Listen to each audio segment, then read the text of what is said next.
Have you ever seen the magic glasses that can see clearly without glasses? This glasses can not only see far away, but also see near. This smart zoom glasses from Japan are really great. No need to wear lenses, the degree can be used from 100 degrees to 700 degrees. The glasses will automatically adapt to your vision, can see clearly far away and near, and are very comfortable to use. It also has the function of blocking blue light. Even if you watch TV or mobile phone for a long time, your eyes will not feel tired. If your vision is not very good or blurry, you might as well try this glasses. I believe you will love it. The lowest price on the market. Click the link to buy now.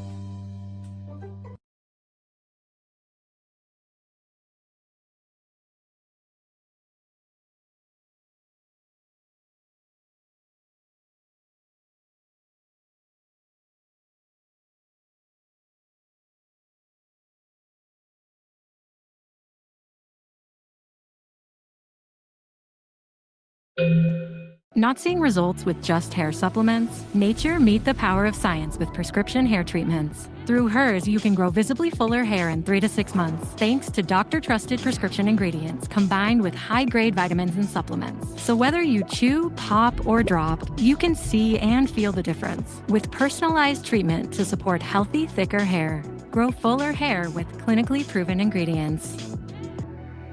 Get started today at forhers.com.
We need to talk. It's not you. Well, it is you. I can't keep doing this anymore. You've always promised no surprises, but every year it's the same thing. Endless fees, extra charges. It's like I don't even know who you are anymore.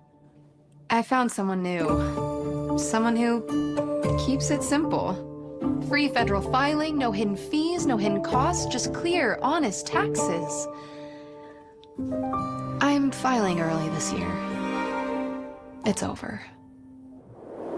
Break up with complicated tax filing and file your federal taxes for free on freetaxusa.com.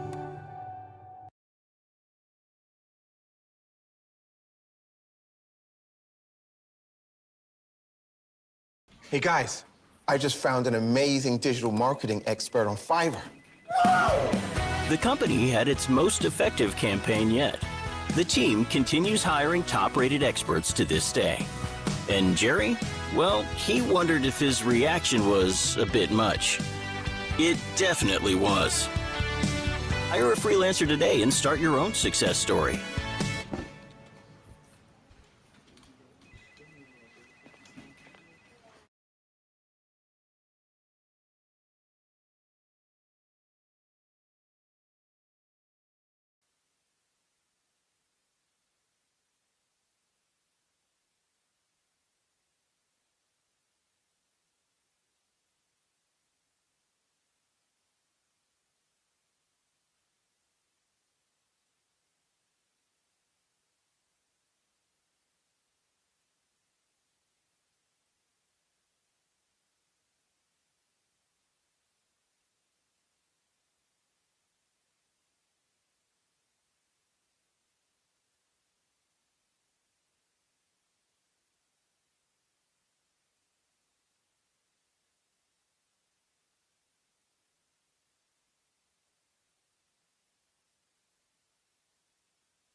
No matter what defines you as a pro, precision separates you from the rest. Shark Bite Max. Want to keep your hairline where it is? Through Hims.com, you can explore a range of treatments that work best for you, so you can grow thicker and fuller hair in just 3 to 6 months. Get ahead now to keep the hair you love. Get started today at Hims.com.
All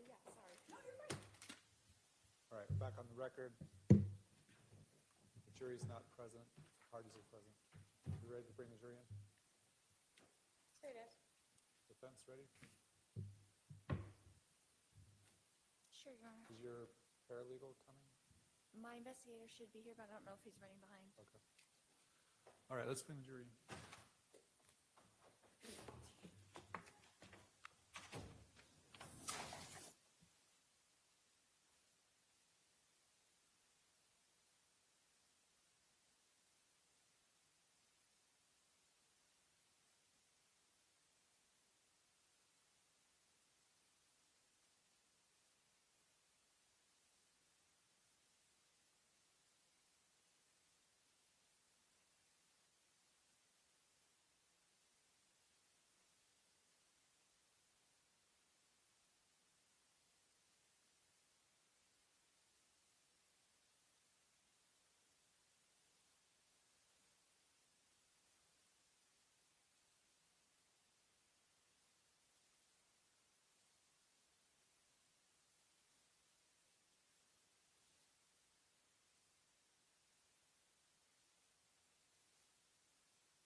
The state can proceed with this. Thank you. So we were talking before lunch, and you have told us that you sort of spent 2 weekends getting to know Lori Vallow, correct? Yes, That was the November of 2018 visit, with a lot of other people there, correct? Yeah, and then the March of 2019 visit. yes, the girls' weekend, And that was a much smaller group of people. correct.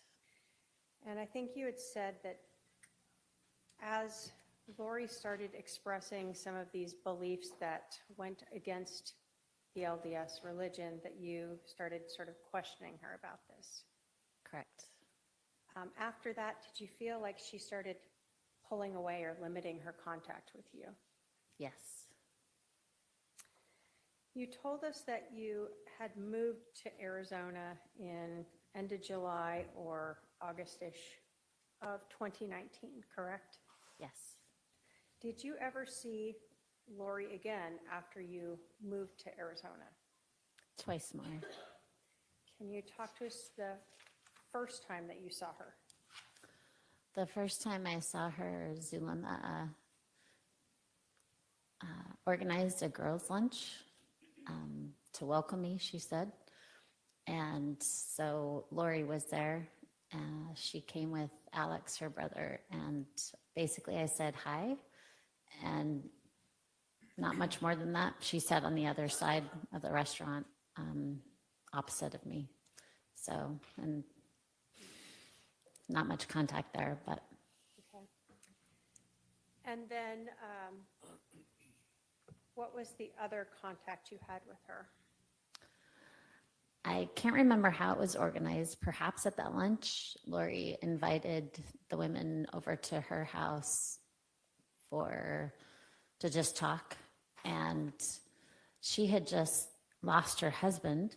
And I don't know if I was included by accident or how that happened. I don't remember exactly, but I did go over to her house that night because here's somebody that I knew, and she had just lost her husband, which that's a big deal. And I wanted to find out how she was doing and what was going on. Did you know anything at that time about the loss of her husband, like what had happened? I had heard vague things, but I had been across the country, so I didn't know any particulars. Do you recall who was at the house that night? Multiple women, but I actually don't remember who was there. I think Melanie Gibb was there, and then a few other ladies, but I actually don't remember who. And do you recall Was this still that same time frame of like either the end of July or the beginning of August? Yes. Can you describe for us Lori's demeanor at this meeting, this gathering at her house? I would assume, like in my estimation, it was more like stoic. I didn't see any like mourning or crying. After that contact with Lori, did you ever see her again? No, Did you know that she had moved out of state? no, not till long after she already had. Did you know that she had married Chad Daybell? Nope. So basically, after paying your condolences, that was sort of the end of your contact friendship with Lori Vallow? Yes, I think there might have been a few texts after that just to check up on her and see how she was doing. She had just lost her husband again, so, and I think she was trying to figure out how to move forward, and I was concerned. So, but nothing of substance. Was your interactions with her via text very limited? Yes. No other questions, Your Honor. Cross-examination.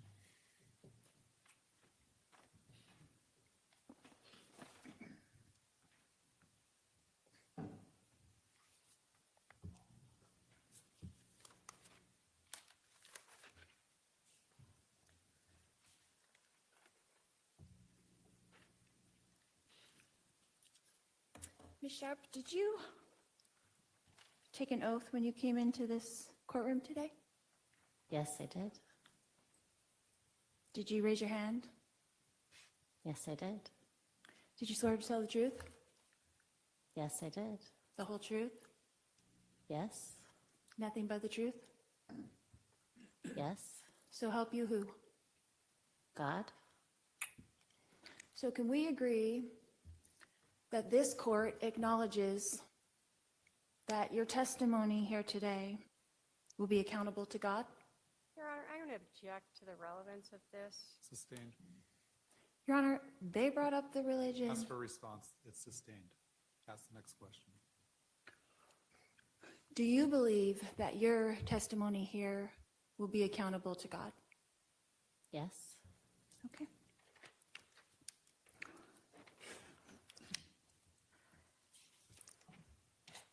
Ms. Sharp, how many times did we meet in person? 4. How many one-on-one conversations during those meetings do you think that we actually had? Just you and me, nobody else around, just you and me. Maybe 2. 2 conversations in our whole lives, Maybe just me 3. and you. You said during those meetings. During the 4 times that we saw each other in person, how many times did you and I have a one-on-one conversation where other people were not in the conversation? Just me and you. I can remember 3. Okay? And how many times did we communicate on the phone?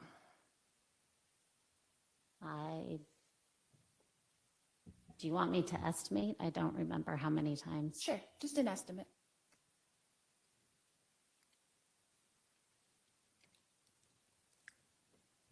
I'm not sure how to estimate that. Multiple times? Like more than 10 or less than 10? Probably more than 10. More than 20? I don't remember. Okay. And text messages, the same. How many times do you think that we conversed via text?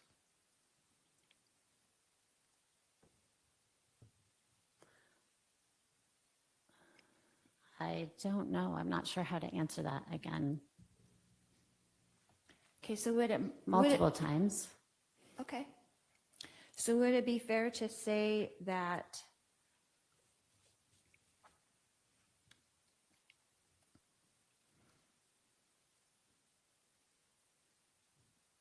some of the things that you remember are from other people and not actually from me to you directly? Perhaps. Okay. So in the instance when you said that I mentioned to you something about zombies, I would like to know what I said to you exactly verbatim about zombies. Well, I remember we talked about zombies in 2019 for the girls' weekend. You had mentioned zombies. I mentioned zombies at that weekend out of my mouth, and not someone else, but me. Object to argumentative. Overruled, you can ask, why don't you rephrase that question? Okay. So you're saying, under oath, that I said the word zombies at that meeting, or I'll go with that. To the best of my recollection, it was that weekend during the girls' weekend, 2019. And Again, that was 6 years ago, so like verbatim, I don't remember verbatim, but I think it was that weekend. So it could have been that someone else was talking to you about zombies, but I was actually there also. Is that correct? I'm going to object that the witness has answered that question and said it was her.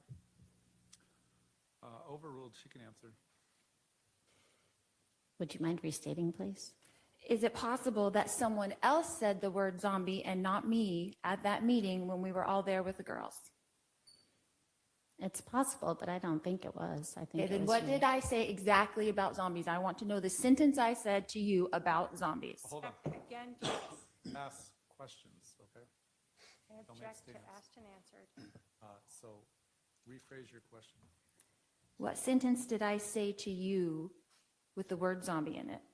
I'm going to object to asked and answered.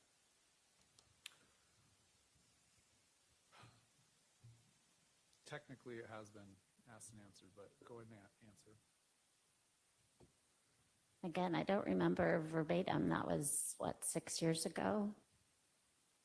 So it could be possible that it really never came out of my mouth. Is that true? Okay, I'm going to object again to asked and answered now a third time. Sustained.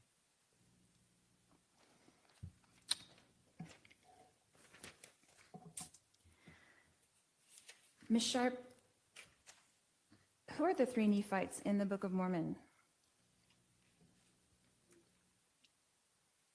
The three Nephites?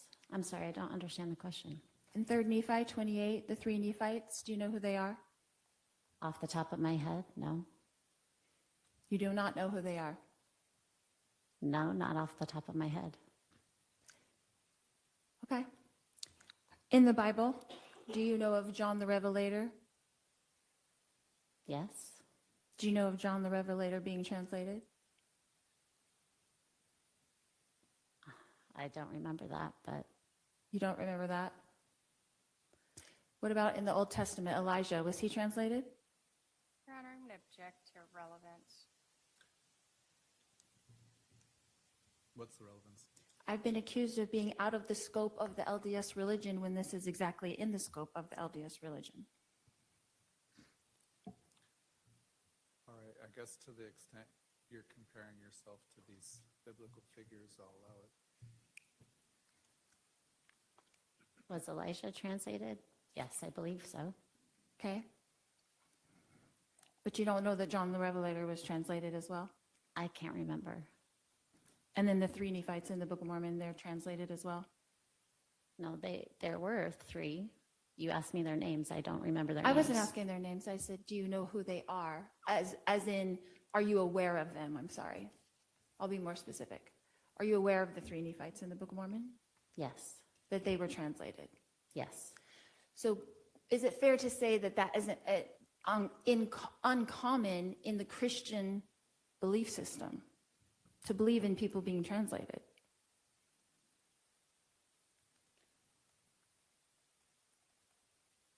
I don't know if I'm qualified to answer that question for all of Christianity.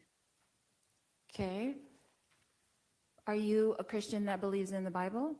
Yes. Object, Your Honor, to relevance.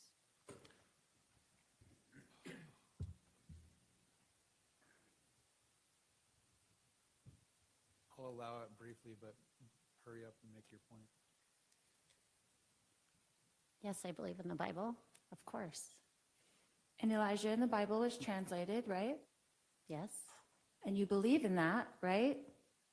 yes, And you're a member of the Church of Jesus Christ of Latter-day Saints, is that correct? correct, So that would not be out of the scope of what you believe. That's all I'm asking. correct.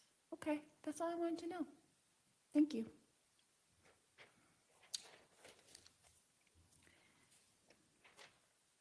So when we were having this girls' weekend, what else did we do besides one prayer? I remember going out to lunch, and we went to the temple, and we did service projects. So we had a typical fun girls' weekend Yes, with 5 minutes of a prayer. I don't remember how long that prayer was.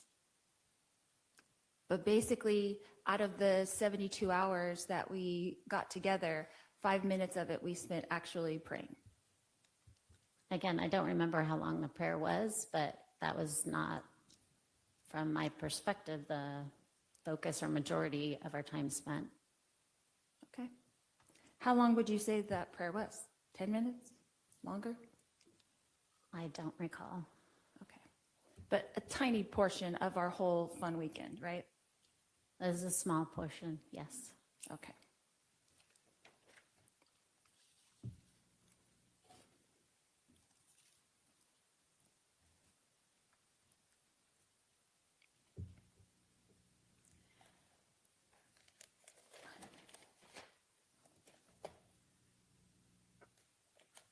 How many communications have you had over the past 5 years with Christina Atwood? Many. Like how many? Again, I'm not sure how to estimate that. Daily, weekly, monthly? Weekly for sure, sometimes daily. Okay. So would you say over the past 5 years that your relationship has grown with Christina? Yes. And are you related now? To Christina? No, we're not related. At Granger, we're for the ones who pay attention to every little detail. The ones who fuss, tinker, and sweat the small stuff. Because you know the tiniest thing can make the biggest difference when it comes to keeping business moving. We get it. We're the same way. Offering access to product experts to help you quickly and easily find what you need. So whatever your industry, you know you're always getting professional-grade products. Call, click Granger.com, or just stop by. Granger, for the ones who get it done. Contact with Kay Woodcock? Who? I'm sorry? Kay Woodcock? I don't know who that is. Okay.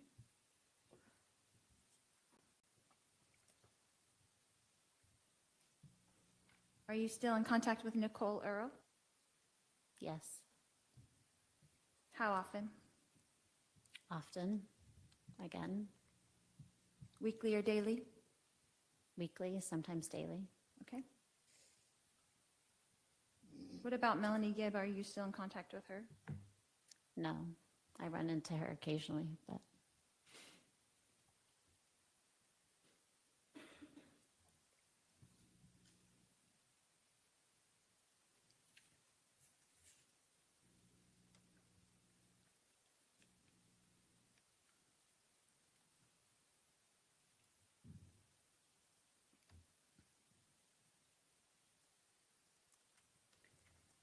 You said also in your testimony earlier that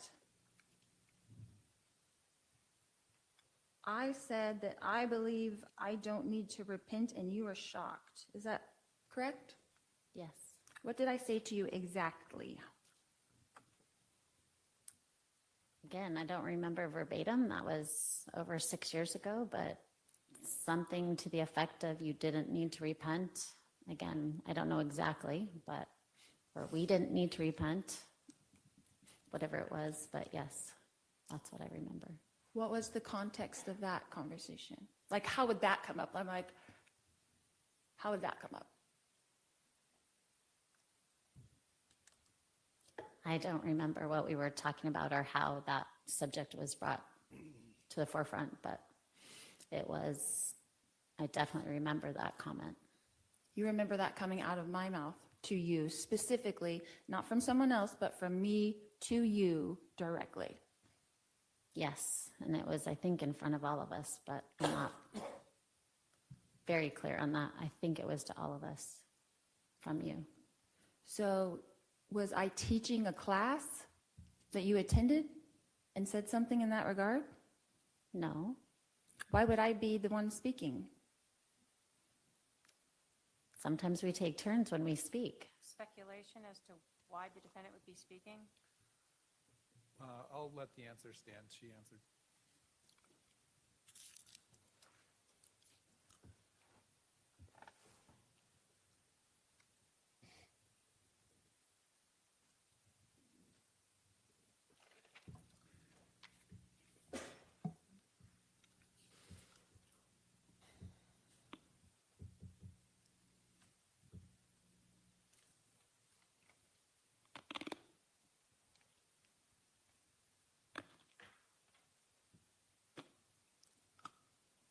You said something about being uncomfortable on that weekend. Is that correct? With some of the topics? Yes. Why didn't you just leave if you were so uncomfortable?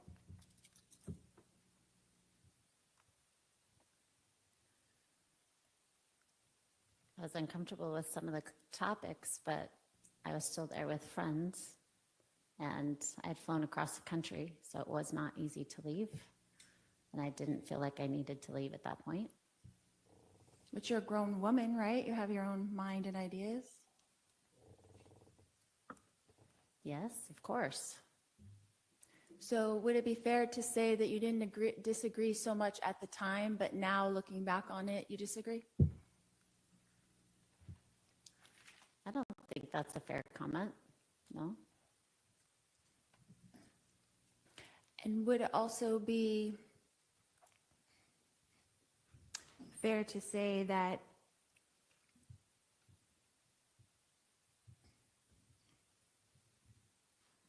we had a good time of that weekend? Yes, we did have a good time. And that now you've changed your mind a little bit? I'm sorry, I don't understand the question. Change my mind about what?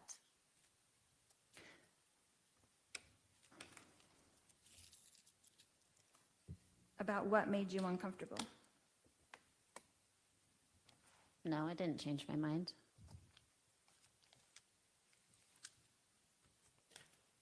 You had mentioned something about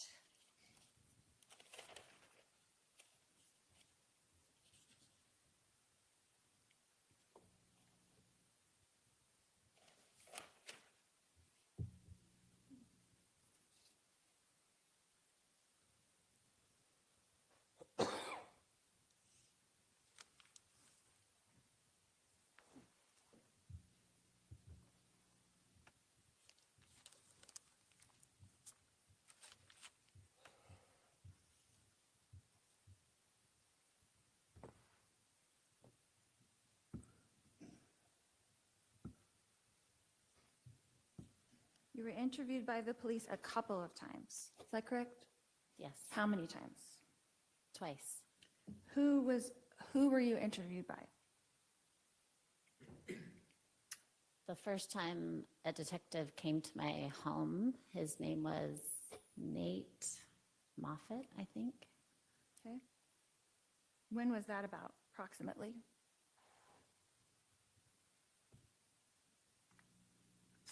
I want to say spring 2020.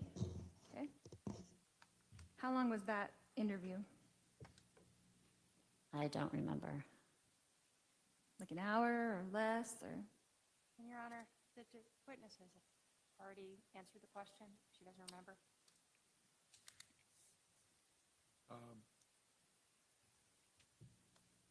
Can you estimate how long that interview was? Well, from my memory, I don't remember it well. I thought it was only a few minutes, but Okay. I think it was longer than that, perhaps. Longer than a few minutes? Yes. What about your second interview? Who was that with? That was with 2 detectives from Idaho And where did that take place? in the Chandler Police Station. And how long was that interview? That one I remember being longer, for sure. Over an hour, perhaps an hour and a half.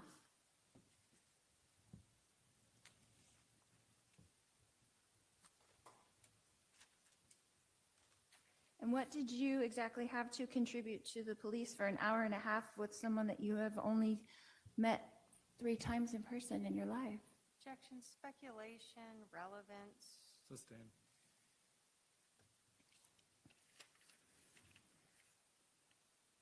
What were they interested in you telling them? And I'm going to object to speculation, relevance. Sustained.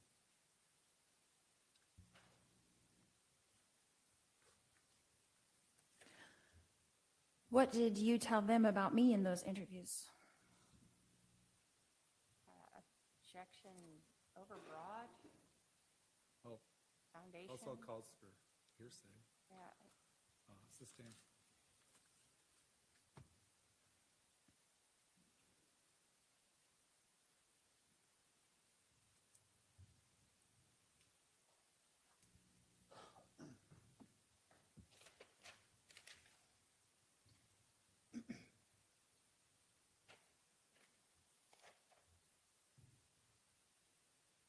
Do you feel like you have something to offer here today in relation to the crime that I'm charged with? Objection, relevance. Goes to the final Sustained. opinion. Ms. Sharp, did you see or hear or personally witness me conspire with my brother or anyone else to murder my husband, Charles Vallow? No, I did not. Thank you. No more questions. Redirect.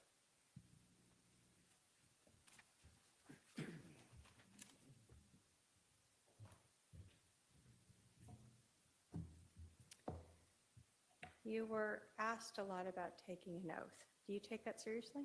Yes, I do. Is everything that you told the jury here today the truth to the best of your knowledge? To the best of my memory and knowledge, yes.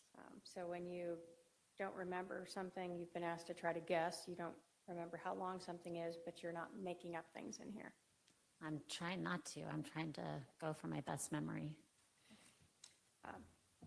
It's been 6 years since you attended these meetings, correct? Correct.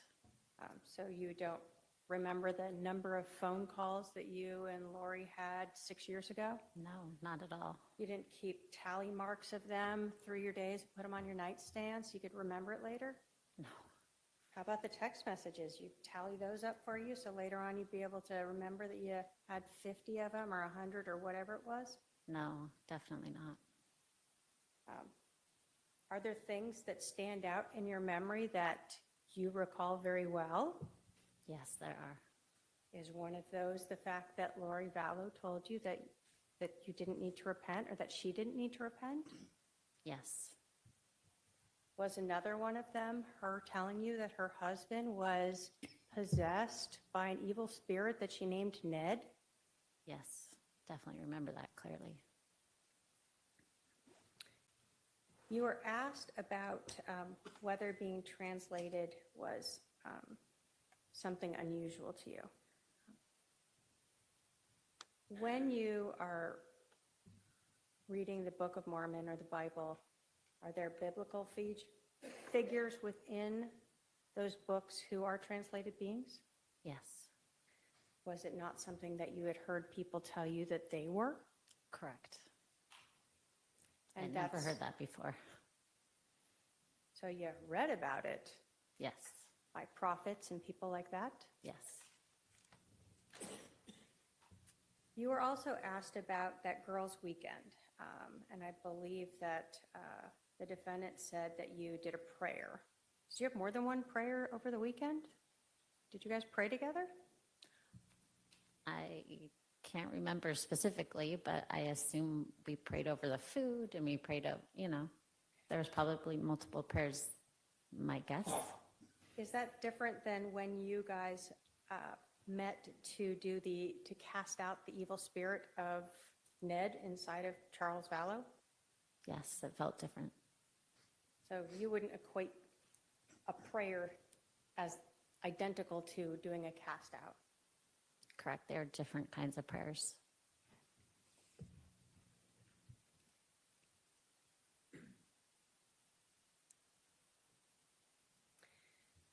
You were asked about why you stayed there that weekend.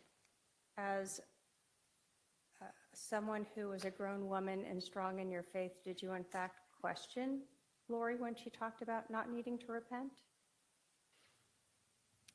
I don't remember how I responded. I definitely pondered that for a while. I remember talking to others. I can't remember if I spoke specifically with Lori about that at that time. You were, even though that was something you knew not to be within your faith, you didn't just pack up and run away. No. Were there other women there that you were also friends with? Yes. People who you're still friends with? Yes. These women that you are still friends with, is anything about your relationship with them changed the fact that you remember Lori saying she didn't want to repent? I don't think so. Like you didn't say, hey, Christina, I feel like just making up something to say against Lori. What do you think we should talk about? No. You didn't sidle up to Nicole and say, Nicole, let's make up a story about Charles being possessed by Ned. What do you think? No. Those are just your memories. Those are my memories. I have no other questions, Your Honor. Are there any questions from any member of the jury? If so, please pass those questions forward. I'm not seeing any. All right, you can step down, ma'am. Stake and contact. Thank you.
I'm right up here and be sworn in. Just stand here. Can you spell your name for the record? I do. My name is William McDonald, W-I-L-L-I-A-M. McDonald, M-C-D-O-N-A-L-D. Thank you.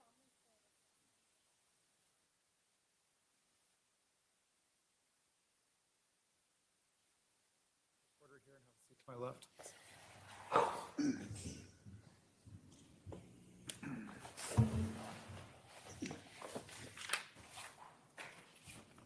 Would you please introduce yourself to the jury? Hi, good afternoon. My name is William McDonald. I am a retired police officer with the city of Chandler. What are you currently doing? I am currently teaching criminal justice at Williams Field High School in Gilbert, Arizona.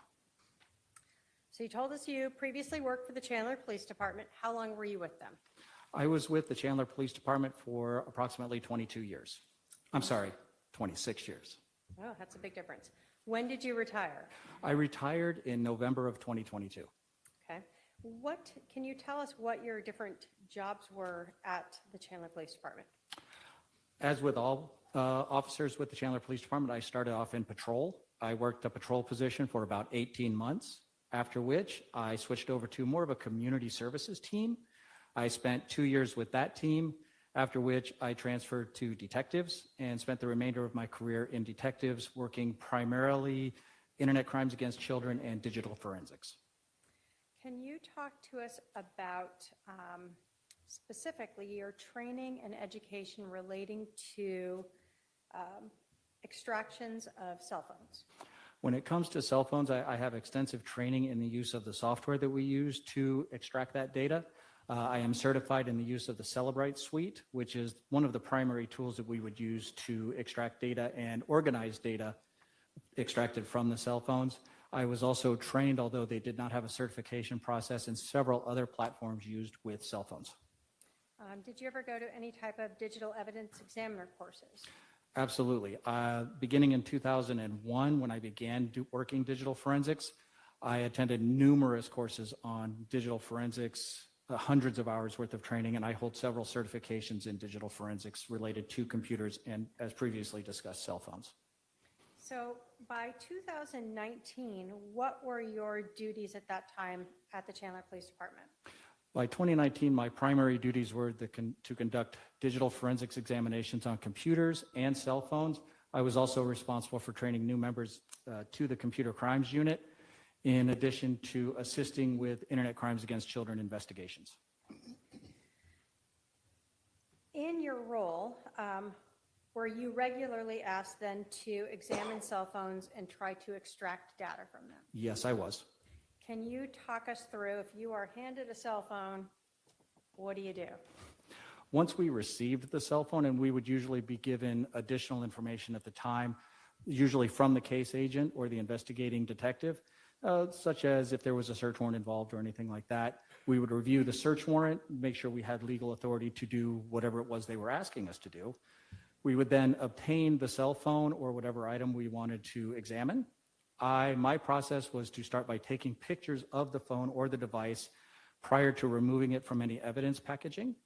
Once those pictures were taken, I would remove the cell phone from the packaging, take additional pictures to document condition of the device. Once the pictures were taken, I would attempt to power on the device to make sure that it had been placed in airplane mode, which would prevent any additional changes being made or outside people being able to access the device to make changes while it was in our possession. If it was in airplane mode, I would then attach it to whatever piece of software or hardware we were going to use to copy or extract the information from the phone.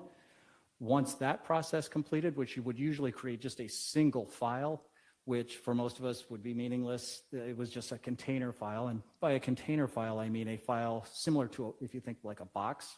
The container file is the box. Initially, that box is empty, and we can put additional files inside of it. These container files would then be entered into, usually we would use the Celebrite software, as we did in this case.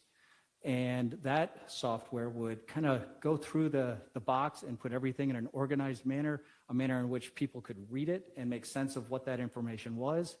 We would then create a report, which we would provide to the case agents, and that would pretty much conclude our involvement. We would finalize everything by taking everything that we created, all of our files, all of our reports, notes, pictures, everything, and we would store them on an archive server at the Chandler Police Department. All right, I'm going to go through a couple different words you said and have you explain them for us, all right? Certainly. So starting with first, extraction. What does that mean? Simply put, extraction means we're copying the information on the phone to another device, say a thumb drive or another hard drive or something that we have prepared forensically, which means it contains no data. So when we're talking about extraction from, say, a phone, you're talking about you're copying contact lists and text messages and photos and emails or search histories, anything that we have on our cell phone. Correct. Okay. Can extraction of a cell phone include GPS or locating data? It can. When you have extracted this, you talked about it not being in a format that people can understand. Can you talk to us just a little bit more about that? So essentially, these single files, when we have copied or extracted the information from the cell phone, it creates this single container file where all of the information is in there. That information is in the form of database files, other proprietary type files, that without appropriate software or specific software to actually be able to read that information, it would be extremely difficult to piece it back together manually. And so that's what you said, the Cellbrite software helps to put that in a way that we can read it? That is correct. So when you use the Cellbrite system, does that put the data together, like all of the text messages are now together and all of the emails are now together, Yes, ma'am. rather than just being jumbled everywhere, basically? Correct. It will put text lines together. It will extract date and time information. As you mentioned previously, it can extract GPS and location information. It will extract pictures, and it puts all of those together so that like items are together. Are you responsible for reviewing or analyzing whatever it is that you extract? No. Are you solely responsible for trying to extract the data from a phone, ensuring that that process goes correctly and that it is then parsed into data that lay people can read? Yes, ma'am. When we extract the data from phones or computers or whatever digital medium we're working with, we follow forensically sound procedures to ensure that that data is not changed at any point along the process. And so you said you also keep the original data file that you extract in a server so that if anyone wants to look at that, they can do that again? Correct. And then the phone itself, does it alter the phone in any way when you do this process? Is it blank after that? Our process should not change any of the information on the phone. However, with cell phones, because they do need to be on during this process, some system files can change. So it could add more data to it potentially? Potentially, yes. All right, so on July 16th of 2019, did you receive a request from a detective in Clan to examine an Apple iPhone that was impounded as item CH131035? And if I can have my paralegal approach with Exhibit 245.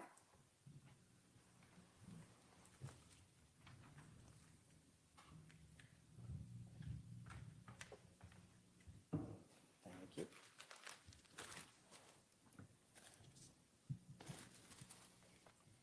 Yes, this is consistent with the item I received.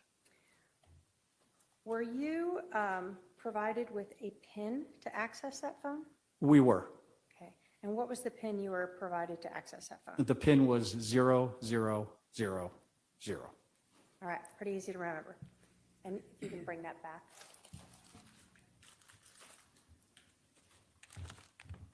What day did you begin the extraction process? I believe, if I recall correctly, it was July 17th. So the next day. Yes, ma'am. You told us that you first get the phone and you are both documenting it and sort of noting it. I'm going to show you, and if I can have my paralegal approach with Exhibits 180 through 185 that have been shown to defense counsel.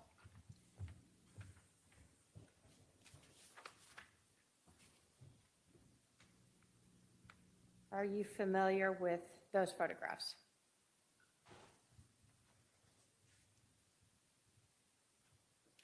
Yes, these are consistent with the types of photographs that I would take.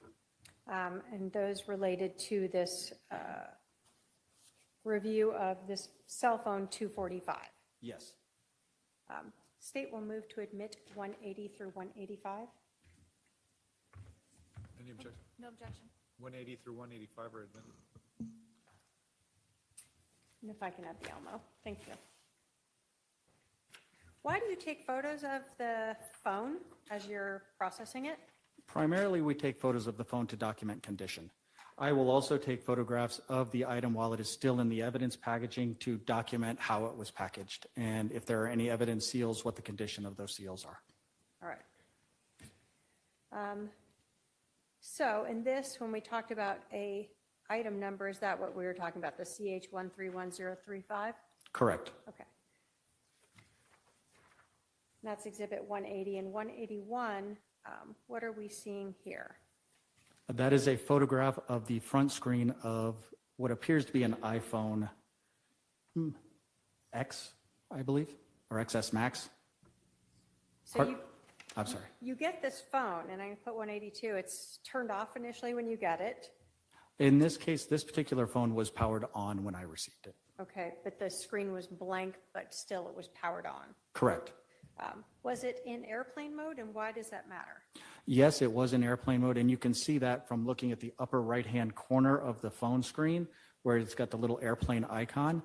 And this is important because while a phone is in airplane mode, it will prevent outside sources from connecting in and prevent the phone from connecting to the cellular network or to any wireless networks, which will help secure the data that's on the phone to prevent any changes or from anybody from the outside accessing the device. Do you check when you get a phone like this to see if there's a SIM card in there? I do. What is a SIM card?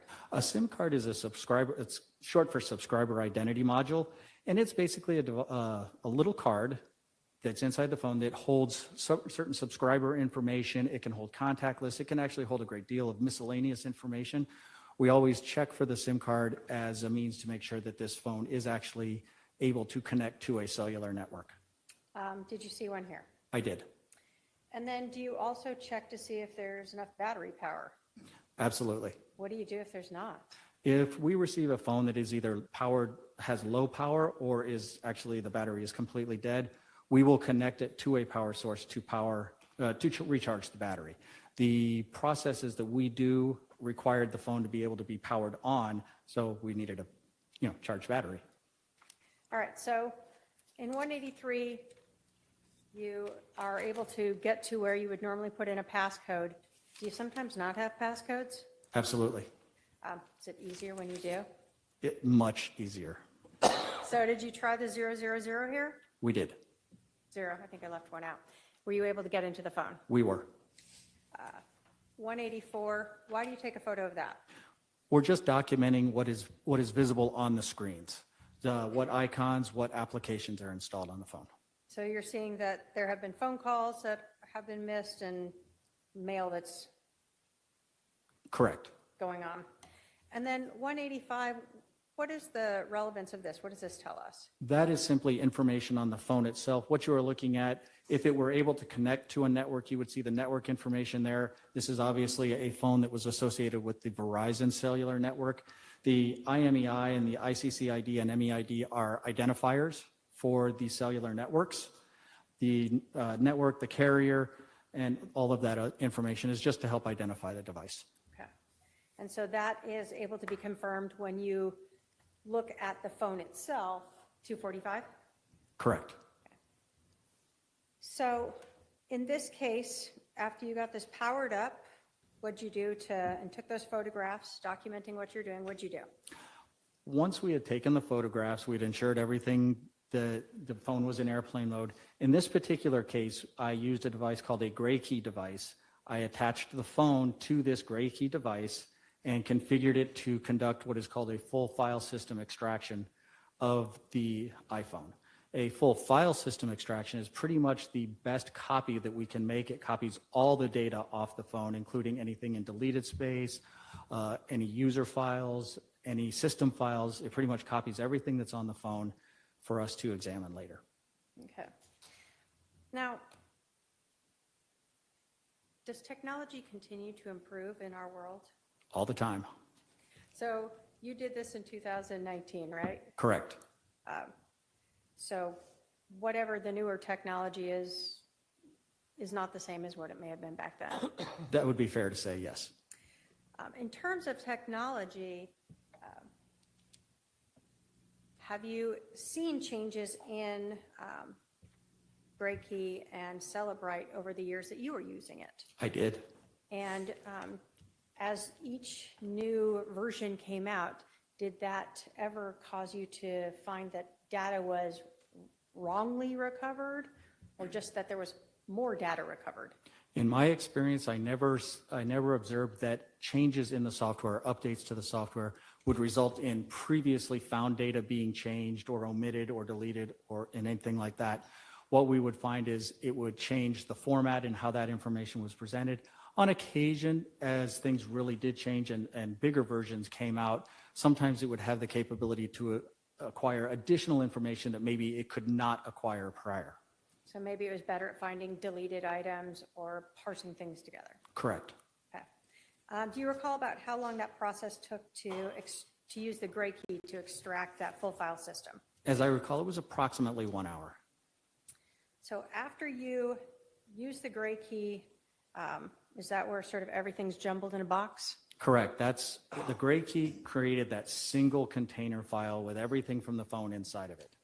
So did you use something else at that point to allow detectives and other people to be able to access and look for specific things?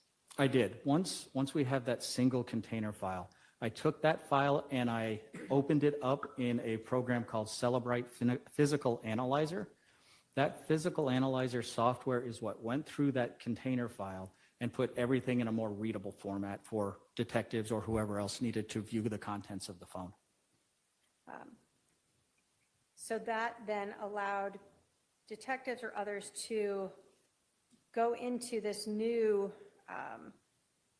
report that allowed you to look at a section that had just photos or a section that just had emails. Correct. After you used that Celebrite to parse out all that data into these different sections, did you conduct any research on that phone? Or I did not. did you look through any of that Celebrite report? I did not. Did you analyze or review any of the data? I did not. Did you provide the detectives who then had been working on the case with that to review themselves? What we would do, since the Celebrite Physical Analyzer software was very expensive and actually required a key in order to use, the Celebrite software allowed us to create what we referred to as a reader file, which is a file that they can open in a program called Celebrite Reader, heavily enough, and that would allow them to review the data in a free software platform. So as long as you had the reader, you could then go through all the data that the Celebrite had parsed into these readable formats. Or Correct. sections. Anything that was included in when I imported the file or uploaded the file into the Physical Analyzer software, any information that was in the Physical Analyzer software was copied and included in the reader file. Did that end your involvement with Exhibit 245, that phone? I'm sorry, one more time? Did that end your involvement with Exhibit 245, that iPhone? Aside from making sure that any files that we created, any pictures that were taken were securely stored, it did. All right, thank you. I have no other questions. Cross? Questions, Your Honor? I'm sorry, did you say no questions? No questions. All right. Any questions from any member of the jury? I see at least one. Okay.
The question is, if someone were to delete their browser history, can you still pull the history? On occasion. Browser history and any internet data like that, especially on cell phones, over time, if it's been deleted, it can be overwritten. However, if it is more recent, and sometimes by recent, we are actually talking within the last year or so, that information, regardless of it being deleted, can be recovered by the software. follow-up from the defense based on that question? No. State? No, Your Honor. All right, sir, you can step down. Thank you. Thank you. State can call its next witness. Thank you.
State calls Marissa Francisco.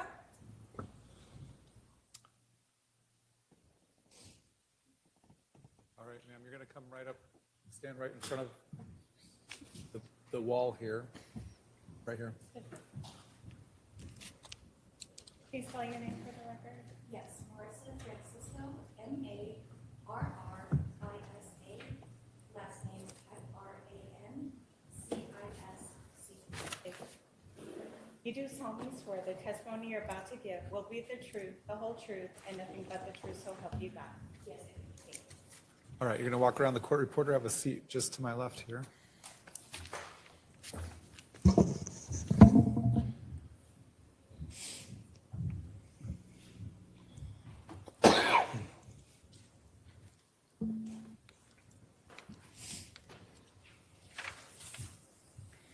Would you please introduce yourself to the jury? Yes, my name is Marissa Francisco, and I am a forensic scientist with the City of Chandler in the Forensic Services section. How long have you worked there?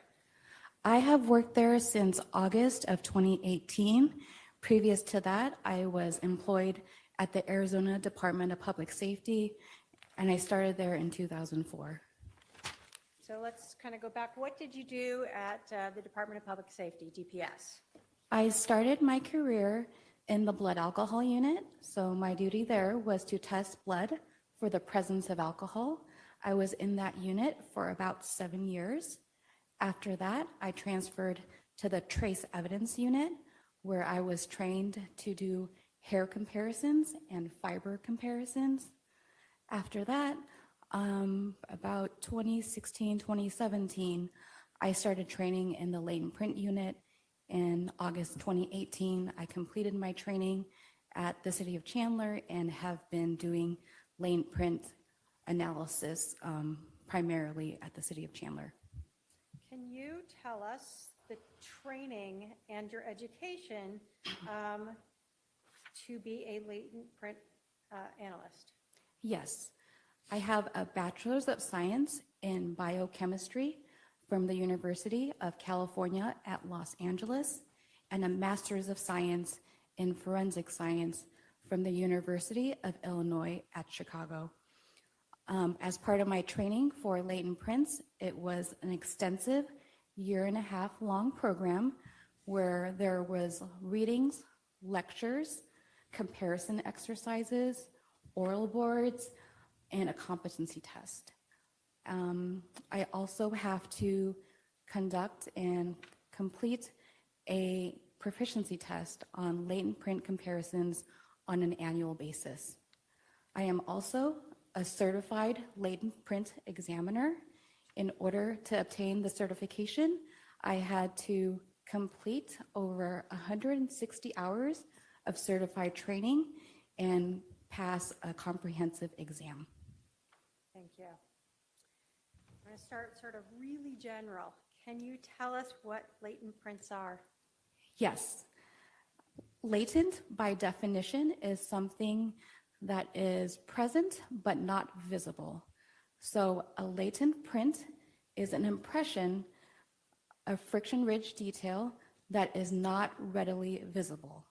Some processing techniques that can be chemical or physical are needed to help visualize those latent prints. So we talk about latent prints, we're thinking of people's fingers. Where do we find latent prints on people? Yes, let me start with defining what friction-ridge skin is. Friction-ridge skin are raised ridges on the palms of our hands and the soles of our feet. They are specialized and only located in those two areas. We often have oils and sweat and other residues on our hands, and when we touch an item, we can leave an impression of our friction ridge detail on that item. Is that what most of us call latent prints, or I left a print behind? Yes, fingerprints. You started to talk about oils and things. Do people always leave behind a print if they touch an object? It actually depends on a lot of different things. First off, the amount of oils and residues on our hands will determine whether an impression is left. Also, the deposition pressure, meaning are we gently tapping on something or are we like really pushing down on it, that will affect whether an impression is left and the quality of that print. The item itself is very important. Is it something that is receptive to prints? Items that are smooth, like glass, I am more likely to find a print on an item like that versus something that is textured and rough, like a cinder block. I would not expect to find a latent print on a cinder block. The condition of the item is also important. How many people may have come in contact with that item. All these different things affect whether an impression is left and the quality of that impression. We can very simply think of a stamp, our fingers being the stamps, the oils being the ink, and depending on how the stamp is placed on different items will determine how that impression looks. Can environment also impact the quality of or whether or not a print remains? Yes, the environment is also important. After a print is left, is it left out to the conditions of rain, or does it get wet? Is there a dust storm? Is it in an area that it has high traffic? Like if a fingerprint is left on a door to a convenience store and 100 people go through there that day, impressions are left, but if I lift those prints, I might not be able to identify them because there are so many prints on top of each other. And sure, that goes to the next thing. So are prints something that once you make it, it's permanent and there forever? It is there until it is disturbed, so it can be there forever. Can we wipe them away? Yes. Can they be smudged away? They can, yes. So can someone rubbing an object, like a smooth object, get rid of that? Yes. Are there different ways or different processes that you use to obtain latent prints or friction-ridge detail off of an object? Yes, there are. First off, I want to define what a non-porous item is. A non-porous item is an item where water or air cannot pass through it. So when I first receive an item, I determine whether it is porous or non-porous, because depending on that, I will use different processing techniques. So for a non-porous item, what processes do you use to try to find friction-rich detail? Yes.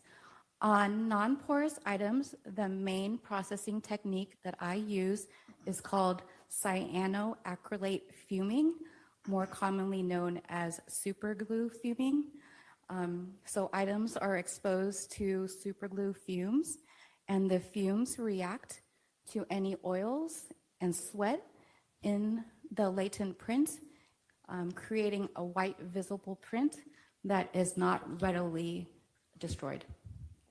So you've looked at the non-porous item, you don't see any prints on, do you look visually first? Yes, sorry.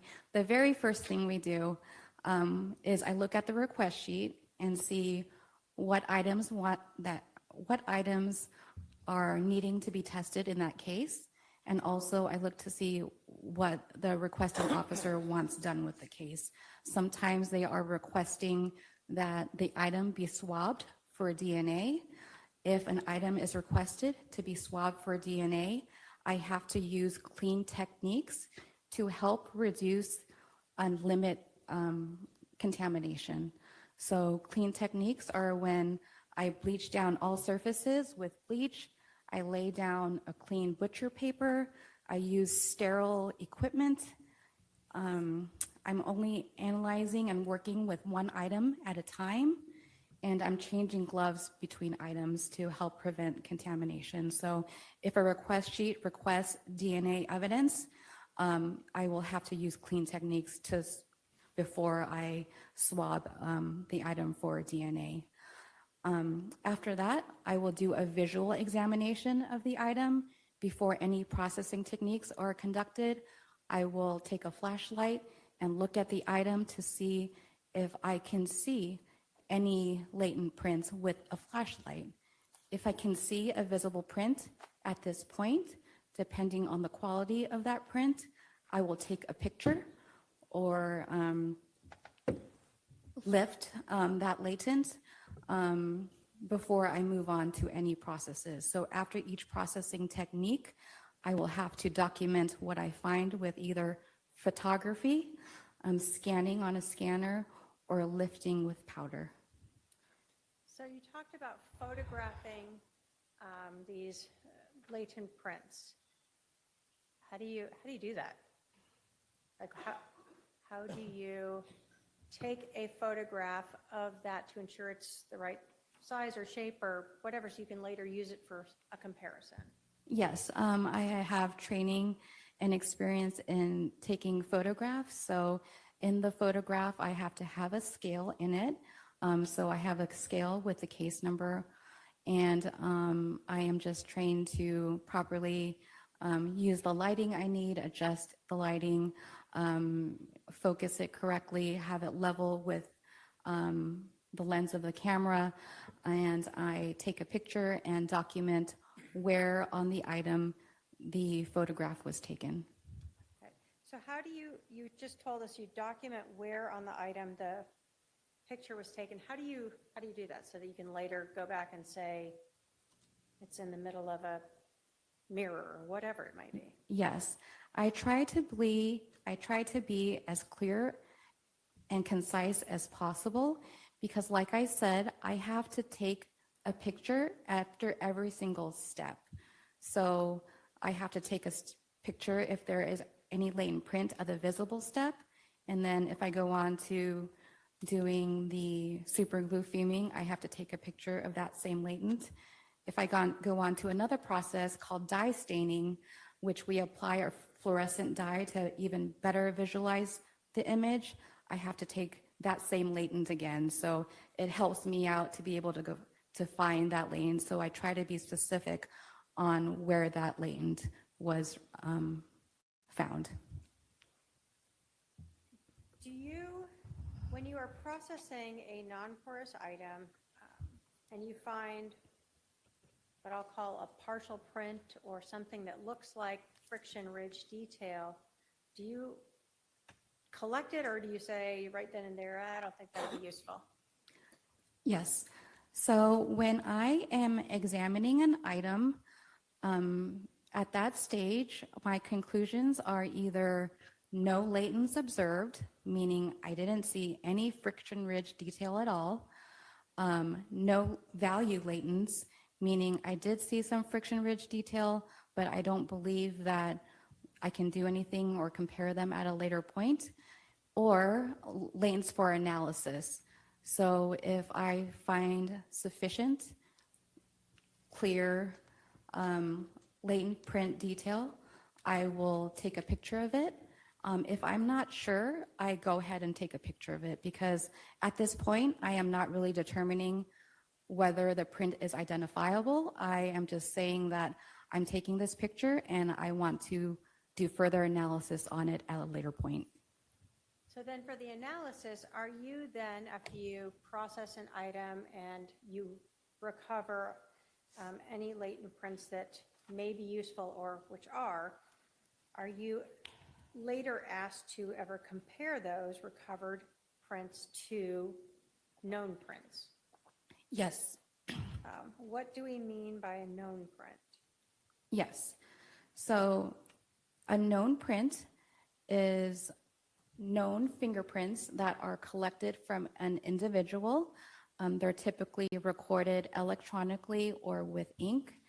So in my comparisons, I am always comparing a latent impression that was recovered or developed versus a exemplar, and I'm trying to determine whether or not the latent could have originated from that exemplar, or whether or not those two impressions could have been made by the same individual. Can you tell us briefly, when you are looking at this recovered latent print and comparing it to a known, what are you looking for to be able to make an identification? I will explain what methodology we use for latent print comparisons. It is called ACE-V, which stands for Analysis, Comparison, Evaluation, and Verification. So in the analysis phase, I'm taking assessments of the latent and the exemplar and determining whether or not they are suitable for comparison. If I determine they are suitable for comparison, I move on to the comparison phase. This is when I'm observing two impressions and I'm looking for the existence of similarities, differences, or discrepancies. Next is the evaluation phase. At this point, I am rendering a conclusion based on my analysis and comparison. The three different conclusions that can be reached are identification, exclusion, and inconclusive. So identification is the determination that the two impressions originated from the same person. Exclusion is the determination that the two impressions, the latent and the known, were not created by the same individual or they do not have the same source. Lastly, I have a conclusion of inconclusive, and this is where I can neither identify nor exclude the individual from having made the print. So going back to analysis, during the analysis phase, I am looking at a lot of different things.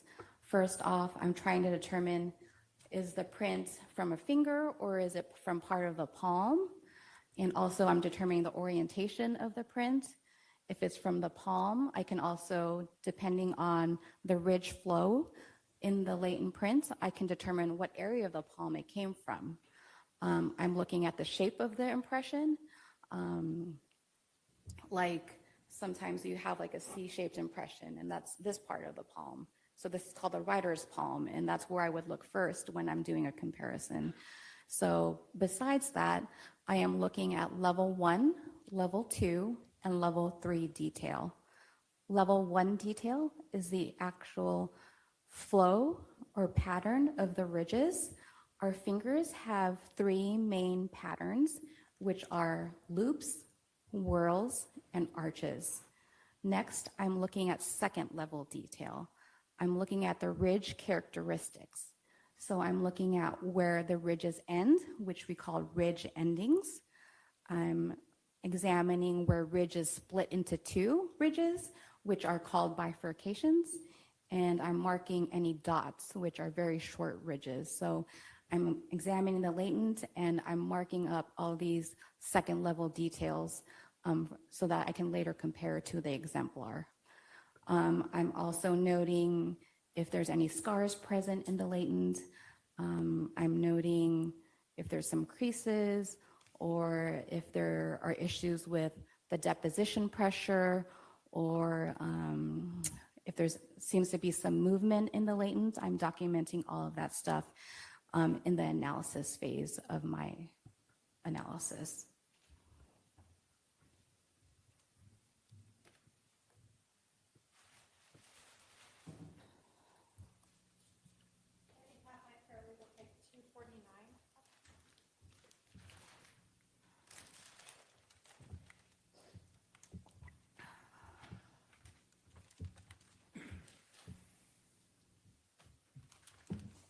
Leave that with her. Okay. Yep. You recognize Exhibit 249 as an item that you were provided and asked to process to see if you could recover any latent prints or friction ridge detail.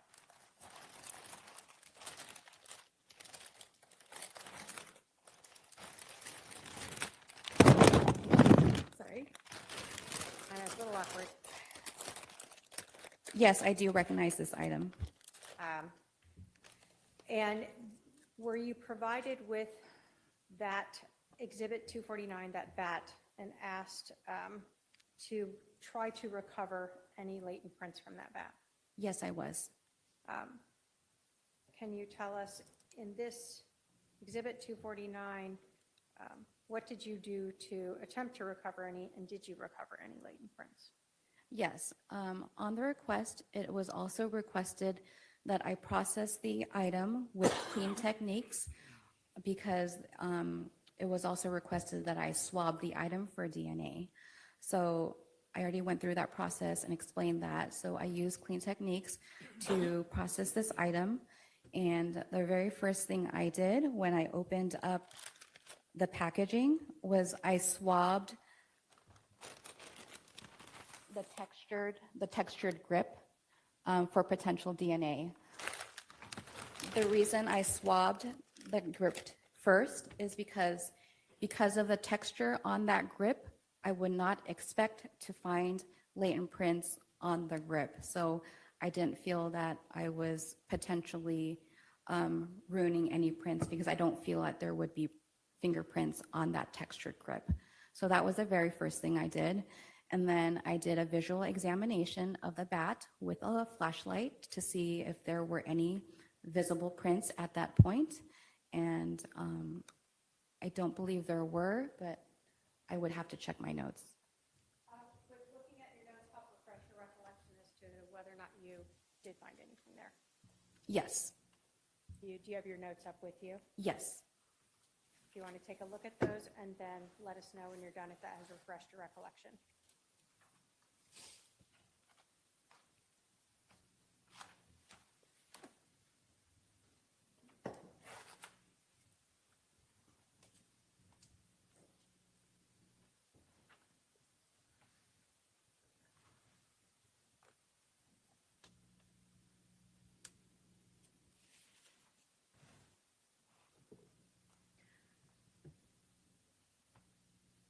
That refresh your recollection? Yes. So at the visible stage, my conclusion was that there were no latents observed at the visual stage. I'm going to put Exhibit 35 up here just so that we can all kind of see what we're talking about. So the gripped part here is what you were talking about, that you swabbed because you did not believe that prints would be recoverable on that texture that was on the bat? Correct. Okay. So then you visually look, you don't observe any latent prints or friction ridge detail? Correct. What did you do next? I then used a processing technique of superglue fuming. And when you used that process, did you locate or recover any latent prints or friction ridge detail? Yes, I did. Can you tell us how many and where? Yes, I recovered 2 impressions that I took pictures of, and I would have to look at my notes to refresh where they were collected from. If looking at your notes would help refresh as to where you located those, please do so, and then let us know when you've been refreshed.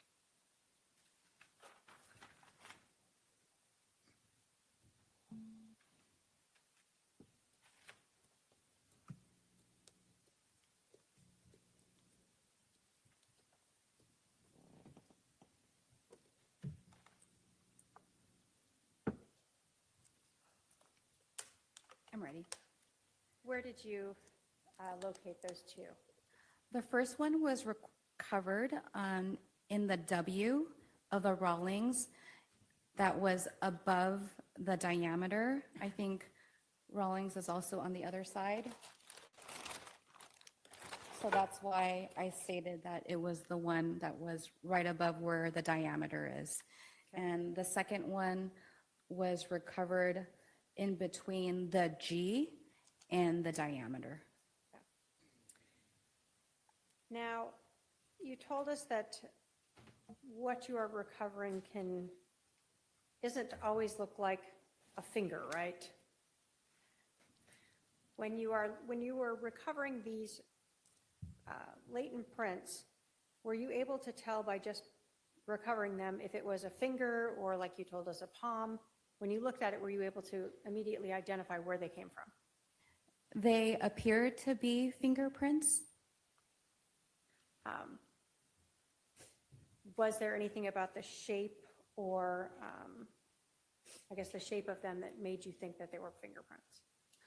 The first image, it was just the shape of the impression just indicated to me that it was a fingerprint. The size of it indicated to me that it was a fingerprint.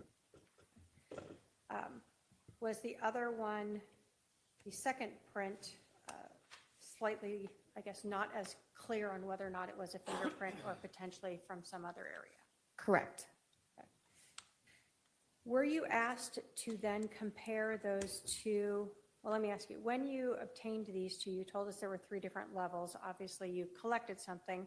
Did you believe these were able to make identifications, or what did you determine about the clarity, the detail of those 2 recovered prints?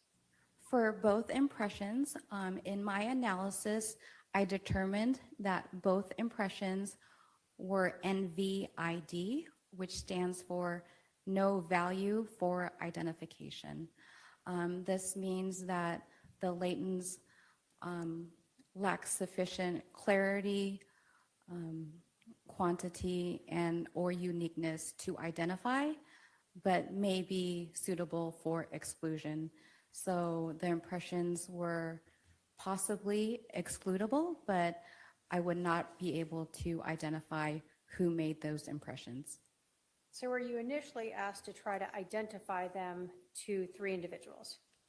Yes, I was first asked to compare the 2 impressions to 3 individuals. And who were those 3 individuals? Could I look at my notes, please? Yes, if that would help refresh your recollection.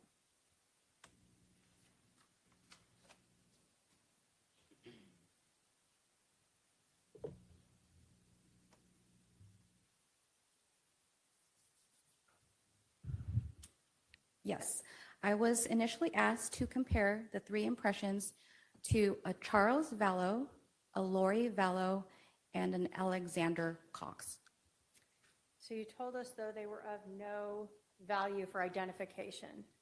So did that sort of end that request? Yes, so when there is only prints that are determined to be no value for identification, we routinely do not compare those prints, but we say, if you still want us to compare it to anyone, please let us know. But initially, we are not going to try to compare NVID prints to any individual because they cannot be identified.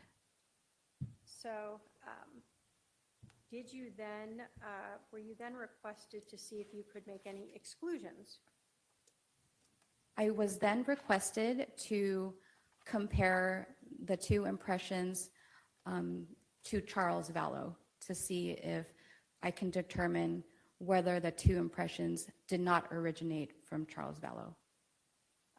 Starting with the first impression that you found above the W, but the other side of the bat from what we see in 35 here, where there's a diameter marking. Were you able to reach any conclusions in looking at the prints from Charles Vallow and that recovered print?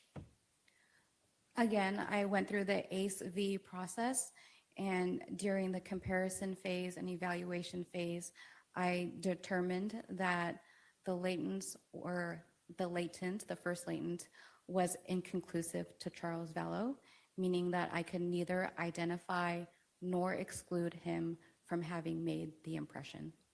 So does that just mean there's just not enough in that print to do anything with? Correct. So there is not, it lacks sufficient agreement in the detail to identify, and it lacks sufficient disagreement in the impressions to exclude.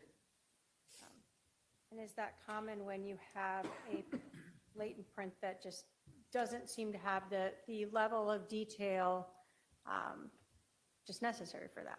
Yes, that is a common conclusion. So you're not saying it's Charles, you're not saying it's not Charles, you just can't do anything with it. I could neither identify or exclude Charles Vallow. So for the second print, did you also attempt to compare that to latent prints from Charles Vallow? Yes, I did. And were you able to reach any conclusions as to that? Yes, my conclusion was that the latent was inconclusive to Charles Vallow due to lack of detail in the latent and exemplar. Were you ever asked to try to exclude Alex Cox as having made those latent prints? No, after I initially did not compare the latents to the 3 individuals on the named comparison, I was only asked to compare the 2 impressions to Charles Vallow. So you also weren't asked to try to exclude or secondary compare to a Lori Vallow? No, I was not. And were you ever asked to compare to a Tylee Ryan? No, I was not. Did that sort of end your processing and comparisons of this fact? Yes. Thank you. I have no other questions for this witness. Cross.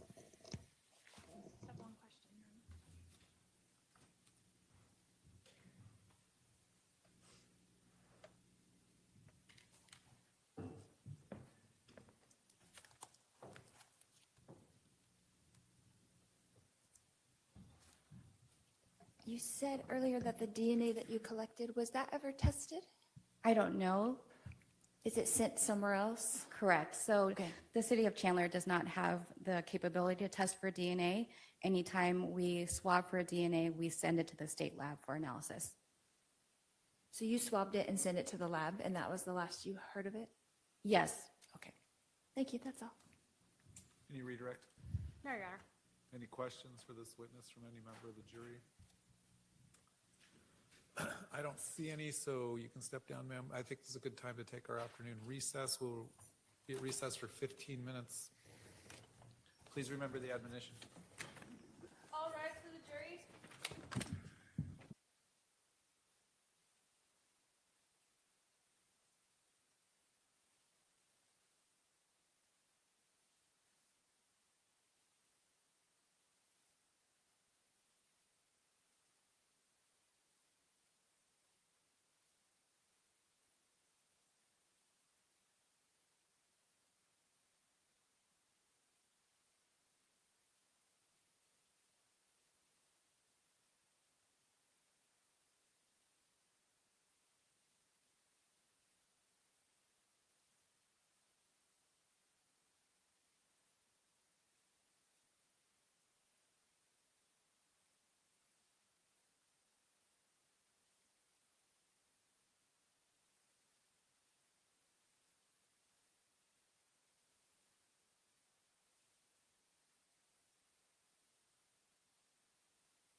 right, please be seated. We're on the record. The jury is present. State call its next witness.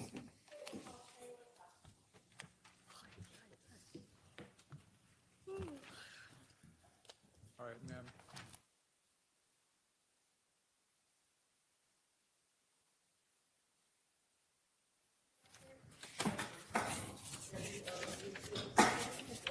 I do solemnly swear that the testimony you're about to give will be the truth, the whole truth, and nothing but the truth, so help you God. All right, go and have a seat to my left.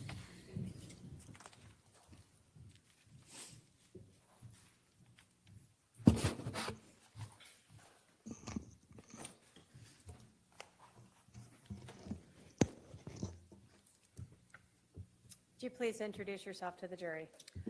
My name is Kay Woodcock. I'm Charles Vallow's younger sister. How old are you? How old am I today? Today. 64. And are you married? Yes. Where do you currently live? Lake Charles, Louisiana. I want to talk to you about your siblings. You told us that you are Charles's sister. How many siblings were there in your family? 6. And where did Charles fall into that? He was number 3. Who are the other siblings? My oldest sister, Terry, then my next sister, Susan, then Charles, then Jerry, then me, then Bobby. And where did you guys grow up? We're in Lake Charles. Were you close with your brother? Yes, I was. Did you know his wife, Lori Vallow? Yes, I do. Can you point her out in the courtroom and tell us what she's wearing? She's the defendant over there in the black jacket. Your Honor, may the record reflect the witness has identified the defendant. It shall.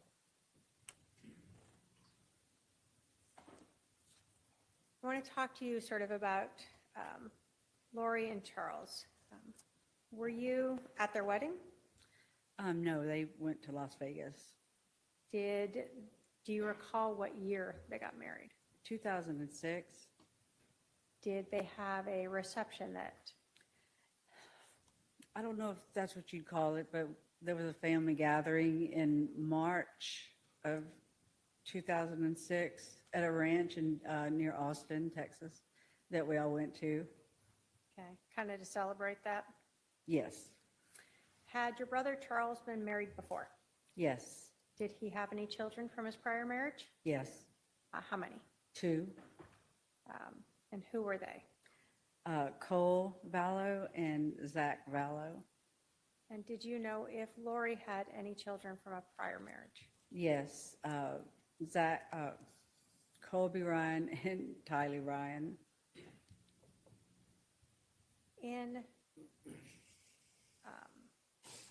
When Lori and Charles got married, did Charles's 2 sons live with them? Live with Charles and Lori? Yeah. No. Did they stay with their mother? Yes, they did. They visited, but they never lived there. Where were they? Was that in Arizona or still in Texas? In Austin. I want to ask you sort of some of the ages of the children involved. In July of 2019, was Tylee still a minor? Yes. So she was still living with them? Yes. In July of 29, do you know if Colby was still a minor? Yes. Oh, wait, no, Colby was not. He was an adult at He that was point. an adult. And in July of 2019, were Charles's 2 sons, Cole and Zach, still minors or adults? They were adults. Okay. Did Charles and Lori have any children together? They adopted my grandson, JJ. And can you tell us how that worked out? How that worked out, Or meaning how did they get involved in adopting your grandchild? Charles approached me about it one day. He called, and I mean, there was a lot of stuff going on then, and that was my son's child. And there was a lot going on. So I just told him then, look, I can't make a decision like that. We don't know how this is going to go. Just, well, just keep me in mind, keep it in mind. And so I kept it in mind. And do you recall, when did they adopt JJ? It was final in July of 2014. How old was he then? He was 2. Did JJ have any special needs? Yes, he was autistic, and he was born 10 weeks premature. Okay. So he took a little extra care. He did, absolutely. Do you recall, so if he was 2 and they adopted him, how old was he in July of 2019? He was 7. We spent his 7th birthday together in Lake Charles. So in July of 2019, to your knowledge, Lori and Charles still had 2 children under the age of 18 with them, Tylee and JJ? Yes. So if in July of 2019, Lori Vallow was saying she had 5 kids she was taking care of, you were unaware of the other 3? There were not 5 there, no. There were 2. Can you tell us about the relationship between Charles and JJ? Charles was the best dad. I mean, he was always doting on him. The arrangement I figured out eventually was that if Charles was working out of town, Lori had him all by herself. And so when Charles got back to town, JJ was his to take care of, 100%. Would Charles bring JJ to visit your side of the family in Louisiana? Oh, yes. Did you regularly see him? Yes, once JJ learned how to fly, and, excuse me, I need water. Once JJ learned how to fly, and, that he was, because he was autistic, something like that is, a big deal for him, and he loved it, so he was a little flyer. He loved to go in the airplane. What did your brother Charles do for a living? He sold annuities. He was a financial planner. And how long did you know him to do that?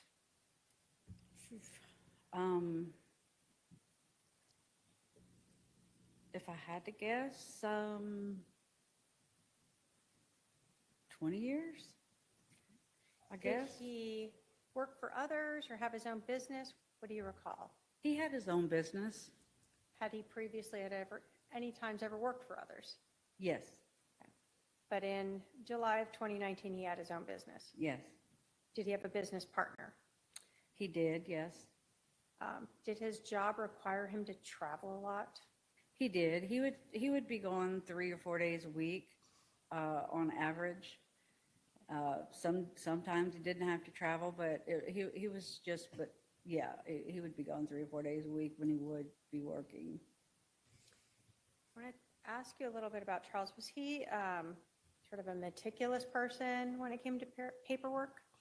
Oh, yes. I mean, for when you're doing that type of work, you have to be meticulous and methodical, and you can't make any errors. You can't miss a dot or crossing a T because it will get kicked back to you, and then it just causes a lot of delay and a lot of trouble. So he was actually, he said, there was never anybody I've ever trusted to do this for me. And I was like, well, I'll do it for you, because All right, we'll stop here. yeah. So when Charles was working as financial planner, do you know if he had Lori help him with any part of his job? I don't really know exactly what she did, but yes. Okay. But I don't know what she did. Prior to Charles being a financial advisor, did he have a very different career in sports?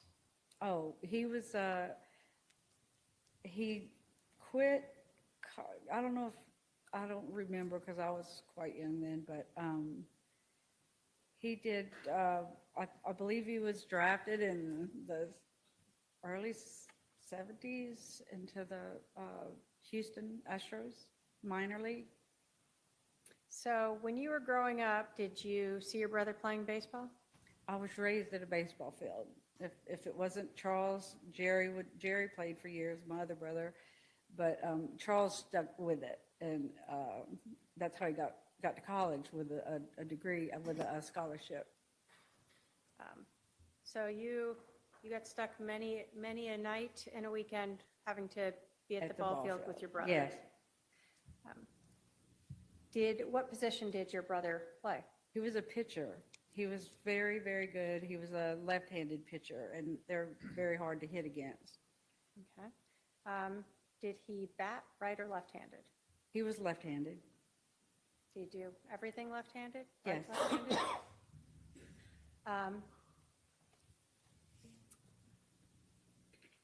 After your brother, well, let me ask you, do you know how long he played in the semi-pro? I don't. He had moved to Houston, and but he blew out his knee, and that's ended that right there. Did your brother stay in shape after that, even though he blew out his knee? Oh yes, he was always doing something. Always bike riding, hiking, just anything. Gym, he was very active. So every time you saw him, he was taking care of himself. Yes. I'm going to ask you a little bit about religion. Did your family grow up in the LDS church or faith? No, we did not. Did you know Charles to ever convert to the LDS faith? He did at some point during his marriage to Lori. Okay.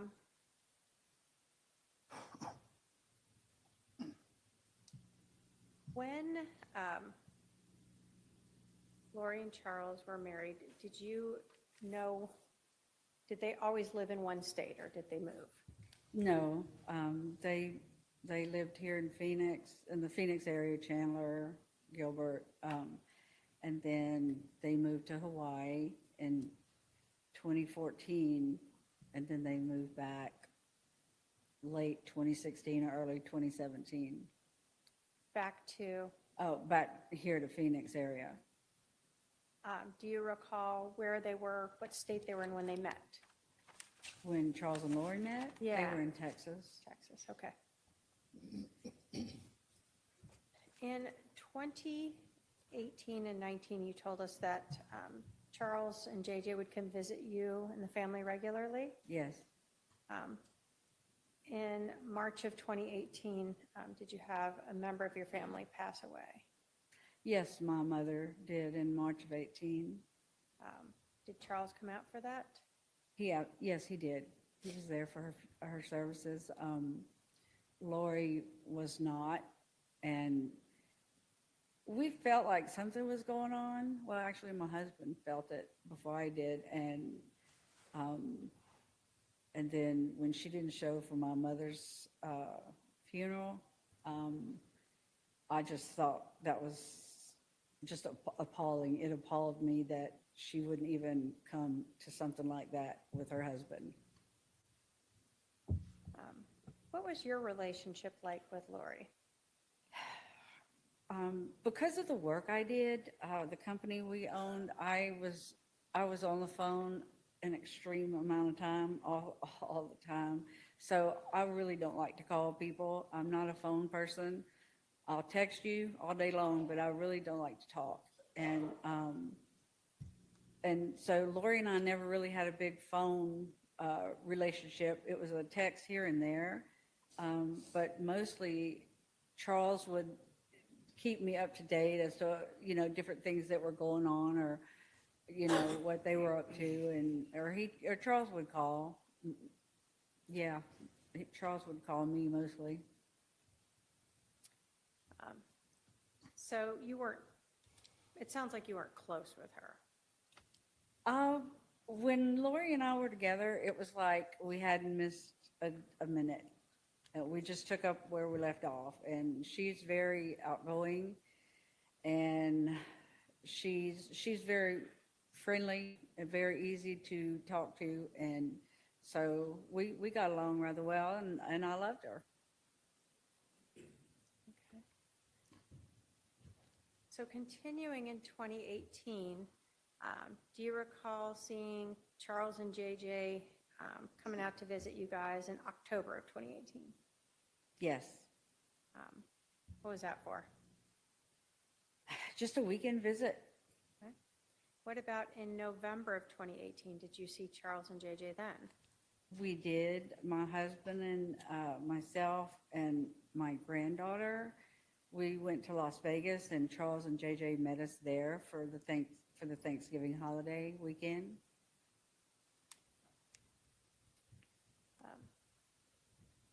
I thought that was odd. He wasn't with his family. He said Lori was sick, or Tylee was sick, is what he told us, but it just, I mean, he just wouldn't share what all was going on at that point. Then when he finally did, he unloaded it all.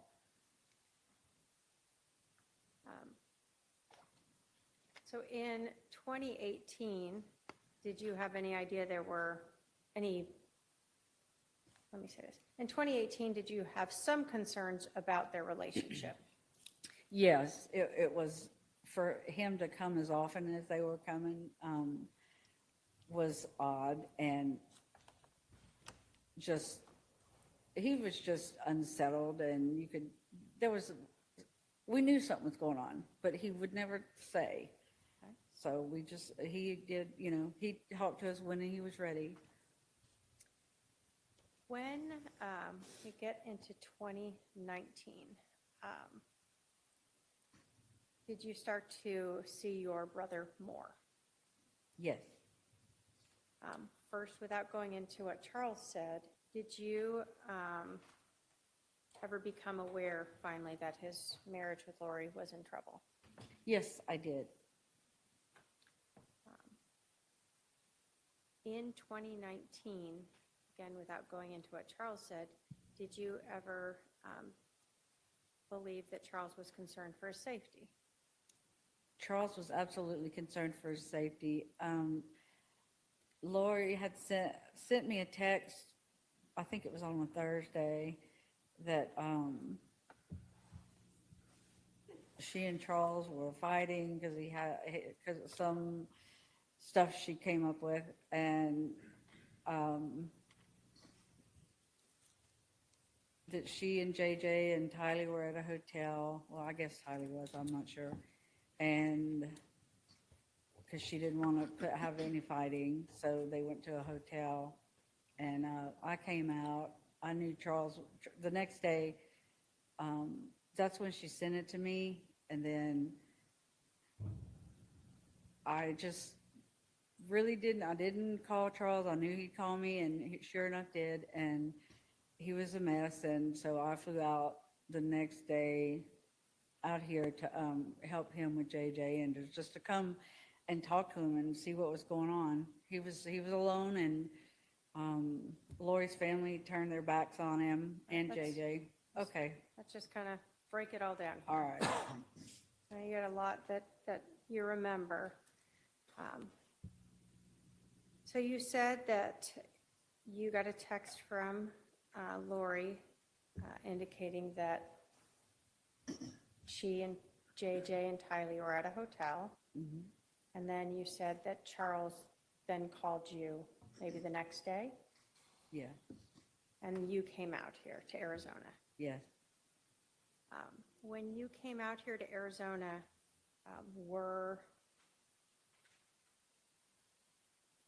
did you become aware at that point that there was a big problem now with their relationship? There was a huge problem now with their relationship. And during this time when you had come out here, do you remember approximately when that was? Like the 1st of February of 2019, or the 2nd. It was right in there. When you came out here, did you then speak with Charles about his concerns for his safety? Just yes or no? About his what? His concerns for his safety. Oh, yes, absolutely. That's just yes. Is this the time where, well, let me ask it this time. When you came out here, did you see Lori? No. When you came out here, did anyone know where Lori was? No, nobody was talking about where she was. Nobody would tell Charles where she was. So your brother was trying to find where she was? Yes, he was. Where was JJ at this time? He was with Charles, and that's one of the reasons I came out was to help him with JJ, because he was quite a handful, and Charles was a mess. He was broken. He was a broken-hearted man. So you come out here, Charles has JJ. Where's Tylee? Do you know? She's, as far as we knew, she was staying at Lori's brother's. That's what we knew then. Okay. Did you have any interaction with her? No. How long did Charles have JJ where he's looking for Lori and can't find her? Well, that portion of the time was 58 days, and I knew how many days it was because every day Charles would say something. He would tell me. So he was counting them. He would count them. Were you out here the whole time? What'd you do? I could work remotely at the time, so I did stay out here a lot, often, but I would fly back. I was back and forth between Louisiana and here from February until the end of March, because at that point, we moved Charles to Houston. Okay. So the end of March, you said you were moving Charles to Houston. Was that with JJ? Yes. Why are you helping him move to Houston? Because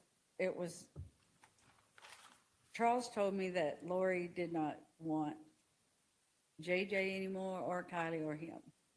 And I said, okay, well, look, what if you move to Houston and I'll be 2.5 hours away, and when you go out of town, I'll come and stay with JJ. And so he was talking about hiring a nanny, and I said, no, I will be the nanny, and I'll come and take care of him when you have to work. And it's easy enough, and you won't have to pay a penny. So when Charles has JJ, you're helping take care of JJ in this time period in February and March. Yes. What about Charles's business? Did you help with that at all? Yes. I had to get my arms around the whole thing. All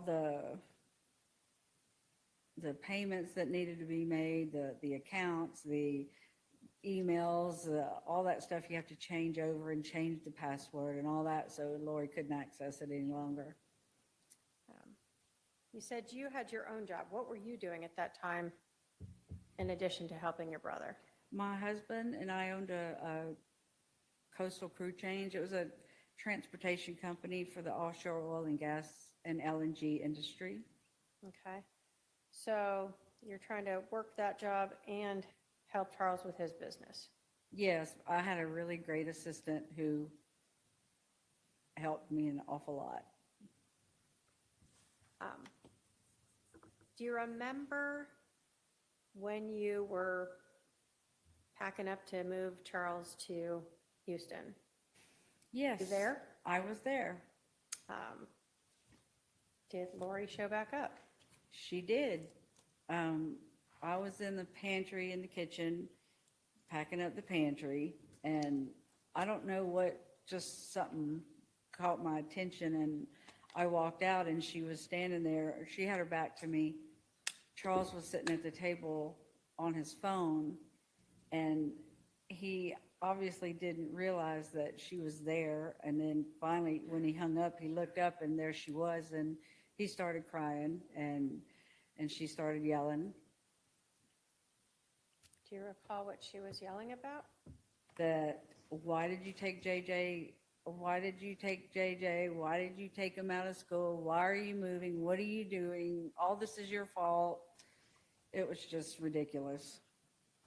So she'd been gone for 58 days, leaving, No contact whatsoever. and then she shows up at the house when you guys are moving out. Yeah. What was Charles's like demeanor reaction? You said he was crying?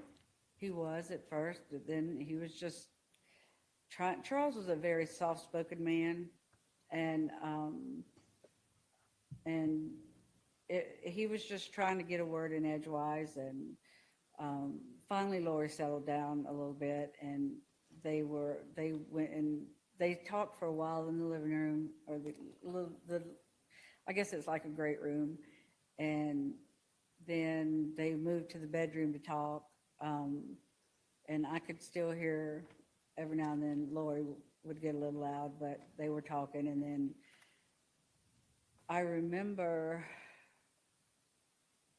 that Lori came,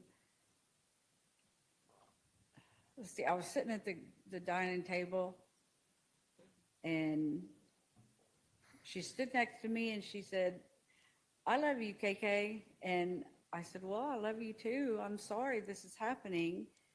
And she cried, and I didn't know what to do really. So, I mean, I just was there.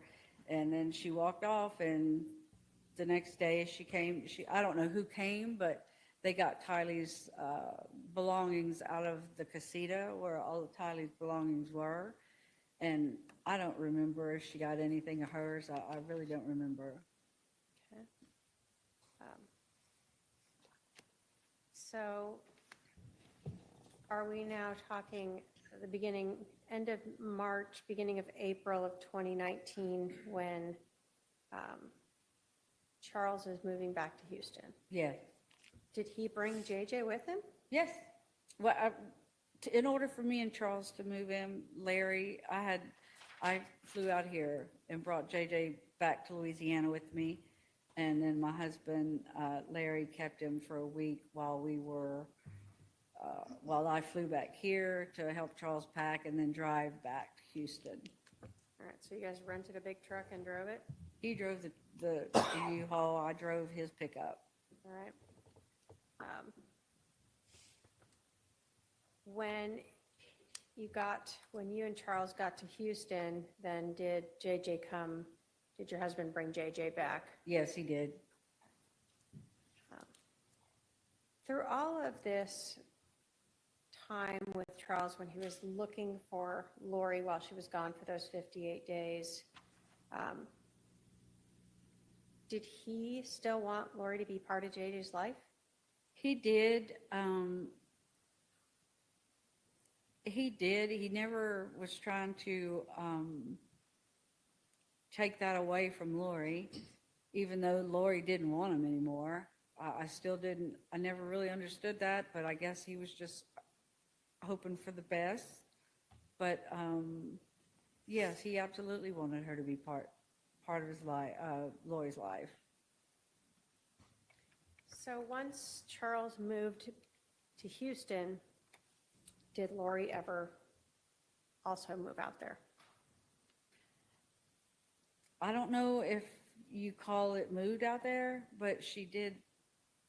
She came that day on March 28th. Charles said, "Look, we're moving to Houston. You're welcome to come. I'll fly you out Sunday." And she said, "No, I'm busy.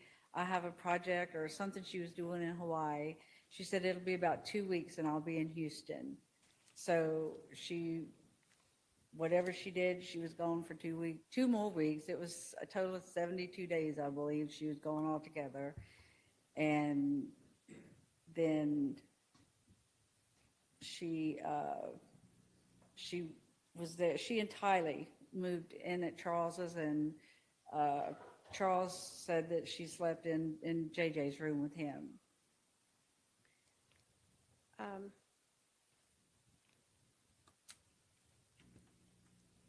So the first 2 weeks when Charles and JJ are in Houston without Lori, were you ever there to help with JJ or Charles's business? No, Lori was there. I mean, I guess JJ was.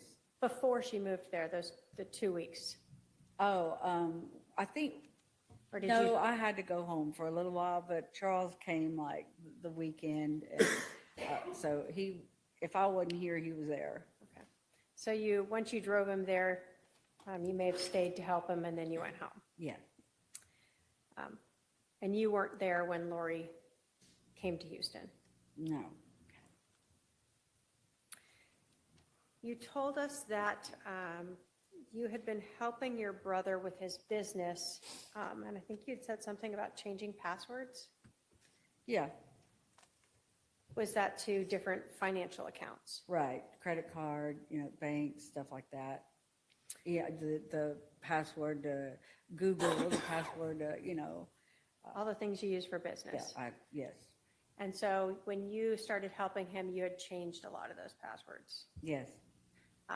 At some point, did you become aware that, or at some point, did Charles stop asking you to help him with the business?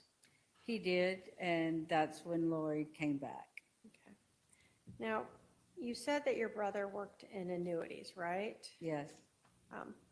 Right, that last part of the time when you were working with him up through sort of the end of March, beginning of April, were you aware of Charles coming into a large amount of money? He was receiving an annuity, what do you call it? I can't think of the word right now, but he was receiving like $125,000 check for his commission for annuities, and Lori obviously knew that because she was there just a few days before that came into the bank, that was deposited into the bank. I had access to the bank, so I would watch that. Okay. So even though Lori came back, you still had the passwords to look into Charles's account? Yes. Do you know how long Lori stayed in Texas with Charles? It's like she wasn't there the entire time, but I mean, she was always traveling through May. I'll say towards the end of May. I'm not for sure exactly what day. Okay. So at some point, a couple months later, you become aware that she has left Houston? Yes. Did you know where she went? Yeah, she was back here. Did you know, did JJ come with her when she moved back here to Arizona? He did. And did you know, did your brother move back here? No, he did not. And with your access to the finances, were you aware whether or not Charles was paying for a house here in Arizona for Lori and JJ?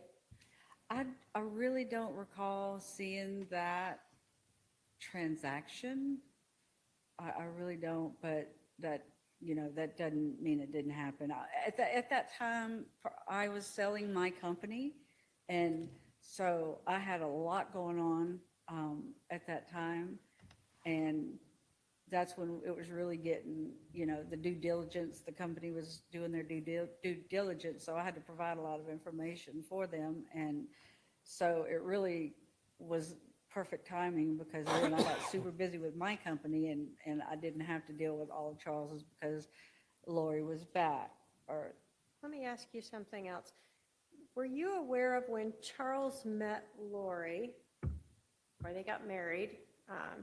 Do you know if she worked? She was a hairdresser.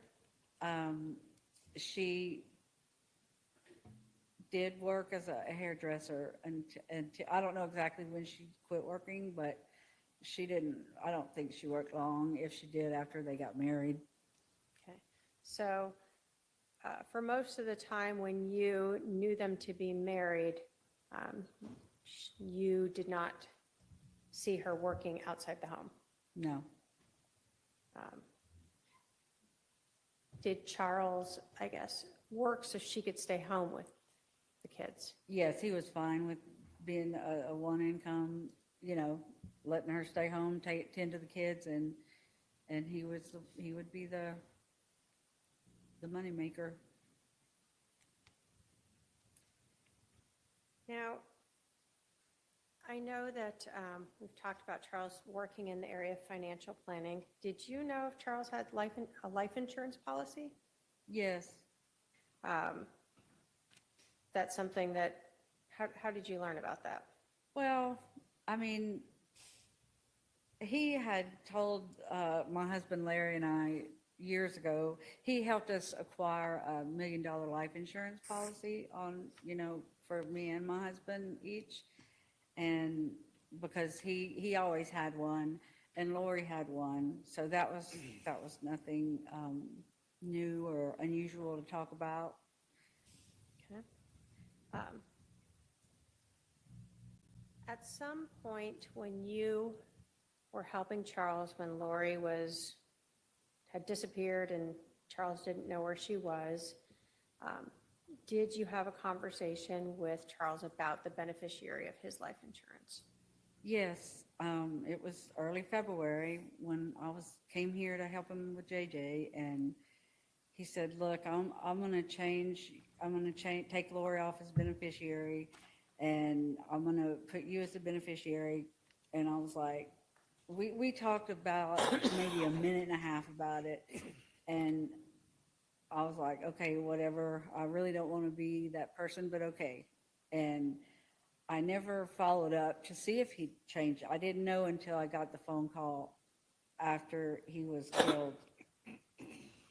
So the discussion you had of that change was during that time period when he couldn't find Lori, had no idea where he was, and he was taking care of JJ? Mm-hmm. Yes. And you were helping him take care of JJ? Yes. So if something had happened to Charles during that time when Lori wasn't around, would you have taken care of JJ? Yes, he would have come back to me and my husband.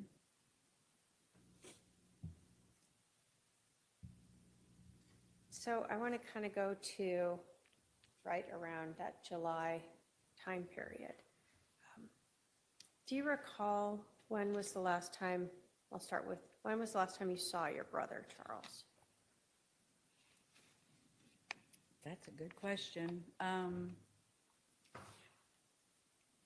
Probably must have been in June. And do you recall where that was or the I think he came to circumstances? Lake Charles for the weekend. Did you see JJ then? Yeah, no. The last time I saw JJ was May 18th. When was the last time you recall speaking or texting with your brother, Charles? He texted me the night before he was shot, and just, hey, I'm going to be in Phoenix tomorrow, and how's it going? And just a little short text, and I'm boarding the plane now, and I'll be back in Phoenix in a little bit. And then he told me a few other things he had planned, but that was not much, not a big deal. Did you think he was going to Phoenix to just see JJ? Yes. Did you know anything about any type of intervention? No, he never talked. If he did talk to me about it, and I'm pretty sure I would have remembered that. But no, I know that he and Adam was his confidant during that time, Lori's brother. And so I know that whatever he was doing, Adam was part of it. And, they were just, I knew he was in good hands with Adam, because Adam, they loved Charles, him and his wife.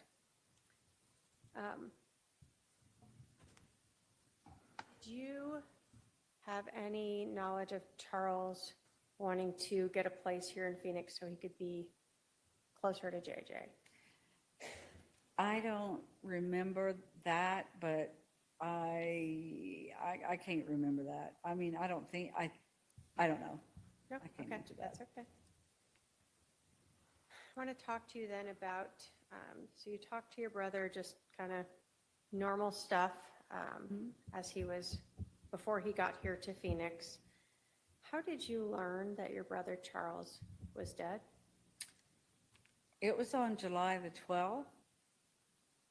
I was at a nail salon in Lake Charles, my granddaughter and I, and I got a call from his oldest son, Cole, and he said, "Hey, what is going on?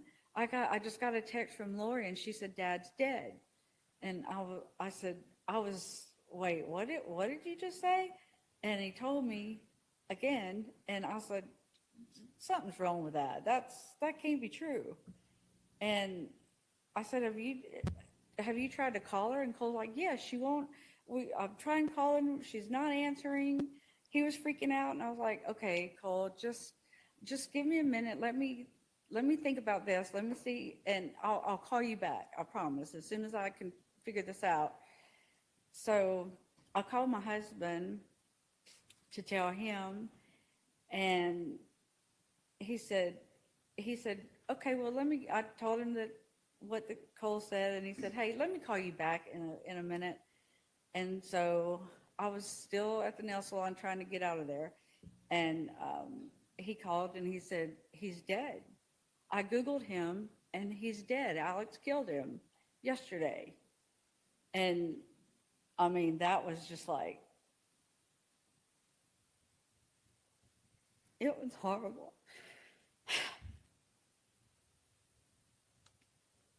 I have to call my siblings and let them know.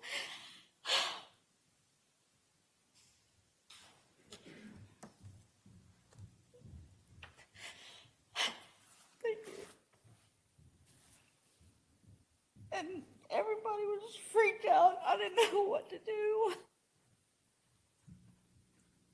But I did call Cole back and let him know that it was true, and just was telling him, let's keep in touch.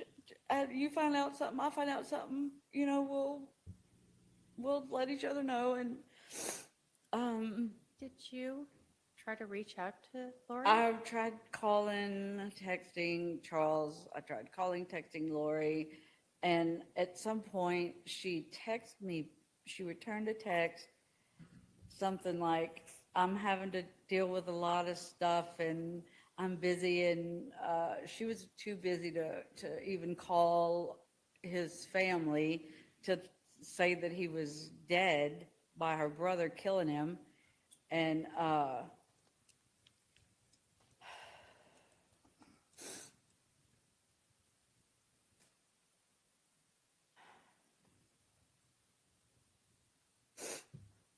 Take a breath.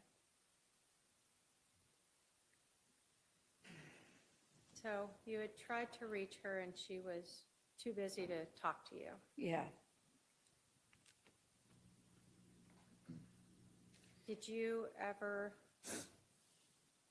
what was the burial plans? Did you ever get Charles back? What happened with him? We ended up calling a detective, the detectives in Chandler, since that's where it happened. And we were able to speak to a detective, I don't know who, but we told them that I had already arranged us a flight for the next day. We were here by noon Saturday because I needed to know I need to know where JJ was. I didn't know what he had seen.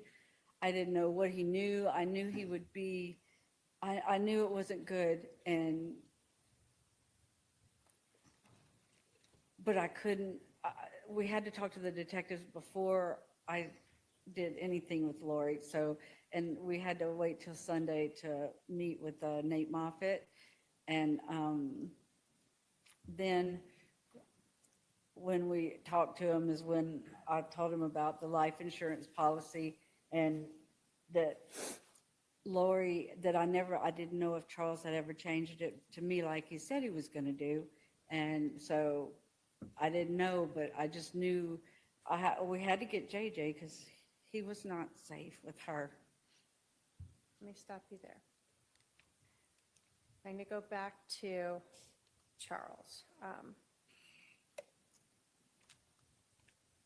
Where was Charles buried, or where was what was done with his remains? Well, this was before Lori knew she wasn't getting the money. She had him cremated, and he was mailed. He was FedEx or whatever over to my office, along with his Letterman's jacket from high school and a couple pair of cheap sunglasses and 1 or 2 watches. It was just a few little trinkets.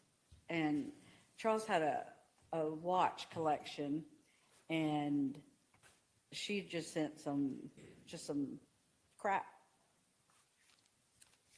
So she cremated him and FedExed him to you? Yes. Sent him to your work office? Yes. Now you're saying this is before she learned the life insurance policy was not going to be, she was not going to be the beneficiary. Did you set up like a service for Charles? Yes, my family and I made arrangements for a memorial service to happen in Lake Charles on August the 3rd, which was, he was killed July 11th. So took us a little bit to put it together, but we did. Did you talk to Lori about having JJ come out for Charles's service? I think the last time I talked to Lori was she told us that she wanted, I asked her, what can we do in Houston? I was trying to be nice because I knew she had something to do with his murder. And I'm not one that can just lie off the cuff. I'm a bad liar. And so when I did talk to her, and it was a long, awkward conversation I had with her, but I was like, what do you want us to do with the stuff at the house in Houston? But when we got to the house in Houston, and she did, y'all please go do what you want to do with it, see what Cole wants, y'all split it up, y'all take it. She gave you permission to go to the house in Houston and take whatever was there? Yes, and when we got there, none of Charles's personal belongings were there, nothing at all. And that, I couldn't figure out why nothing of Charles's or JJ's was there. Or wait, nothing of Charles's was there. Just his business files and the big furniture, sofa, beds, stuff like that. So you went there, you did that. How did you, and you told us that you did not know for sure if your brother had ever changed the beneficiary from Lori to you. How did you find out if that was done? I think it was the following week.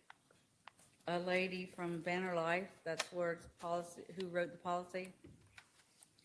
A lady called and said that I was the beneficiary. I was the sole beneficiary, and what was our address, and she wanted to verify a few things and to send out the check. When you got that call, did you ever have Lori confront you about the life insurance policy? Did I ever have Lori what? Yeah, did Lori ever confront you about being the beneficiary Oh. for Charles's life insurance policy? Yes, she didn't call and do it. She sent me a text one night, a picture or two of a screenshot. She took a screenshot of the change of beneficiary form with my name on it. And she said something to the effect of 5 kids and his sister gets all the money, or is that why you want JJ? Something to that effect, which it made no sense. I want JJ, period. That was a dumb statement by her. So let me ask you this. So she told you again that she was left with these 5 kids, right? Yeah, 5 kids. She had Colby and Tylee and JJ. And at that Colby time- was out of the house, so it was just Tylee and JJ. So she's messaging you this, saying how upset she is because she has 5 kids to take care of. Yeah. And then she tells you that, is this why you wanted JJ to come to Charles's service? No, I had already gotten the okay from her to come get him. I was gonna fly here, pick him up, go back to Louisiana, keep him for a week and attend this, so he could attend the service during that time.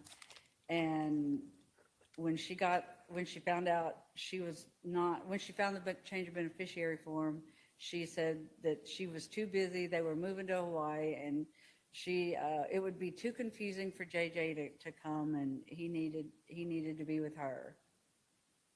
So after she found out and had confronted you about that change of beneficiary where you are now getting Charles's life insurance policy, she changed her mind and refused to let JJ go to Charles's service, his Yes. dad's service.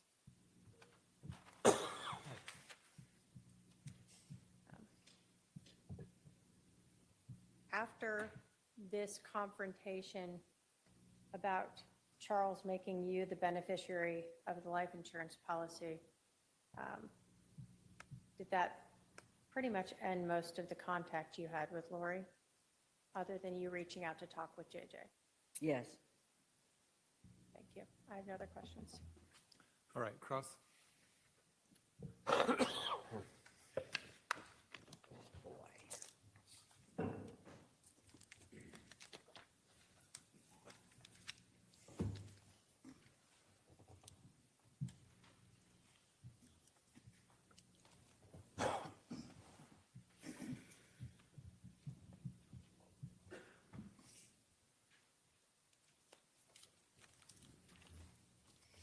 Ms. Lecoq, where were you on July 11th, 2019?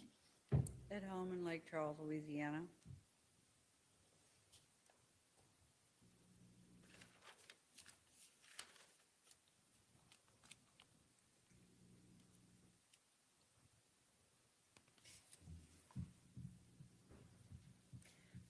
Were you aware at all of the relationship between Charles and Tylee? It was, let's say, it was a bit contemptuous. It seemed like there was always a lot of drama going on, and so that's all I knew. He didn't say too much about it, and I didn't pry.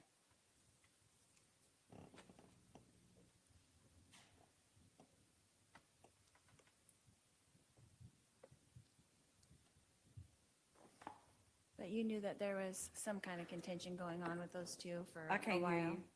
I'm sorry. You did know that there was some kind of contention going on with those two for a while. Yes. Okay.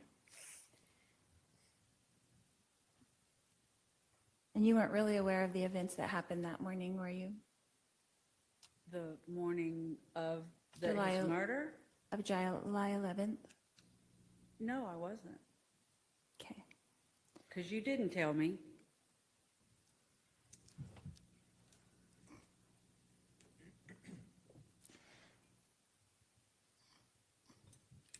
Ms. Lecoq, did you see or hear or personally witness me conspire with Alex Cox to kill my husband, Charles Vallow? No, but I saw a ton of evidence that did. Thank you. No further questions. All right, redirect. Just briefly.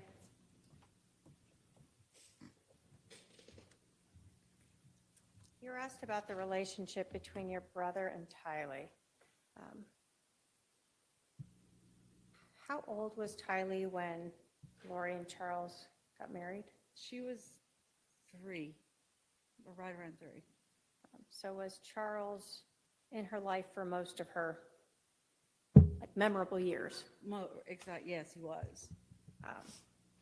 And how old was she in July of 2019? She was 16. Yeah, So teenager. Yes. In terms of their relationship, are you saying that Charles and Tylee never had good times? Oh, I'm not saying that. I saw them have good times, and it wasn't, it wasn't that they couldn't look at each other, or, it wasn't like that. But I mean, yeah, a teenage girl on one is hard anyway, but I do know that there was a lot of issues with her dad and Lori with her ex-husband and custody, and it was a mess. It was a mess. So Tylee had a lot going on in her life. Yes, she did. And you would see her and Charles at times have difficulty getting along. I never really saw anything that sticks out in my mind.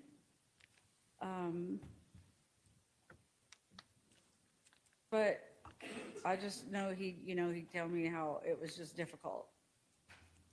And it, as a step parent, it can be very difficult. I can attest to that.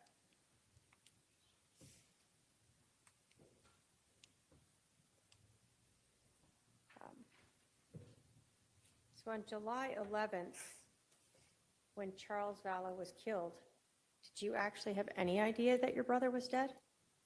None at all. How would I know? So in terms of you learning that your brother was dead, it was never from Lori Vallow. Or from her. It was from Google that my husband found. Thank you. I have no other questions. Are there any questions for this witness from anyone on the jury? I don't see any questions. You could step down now.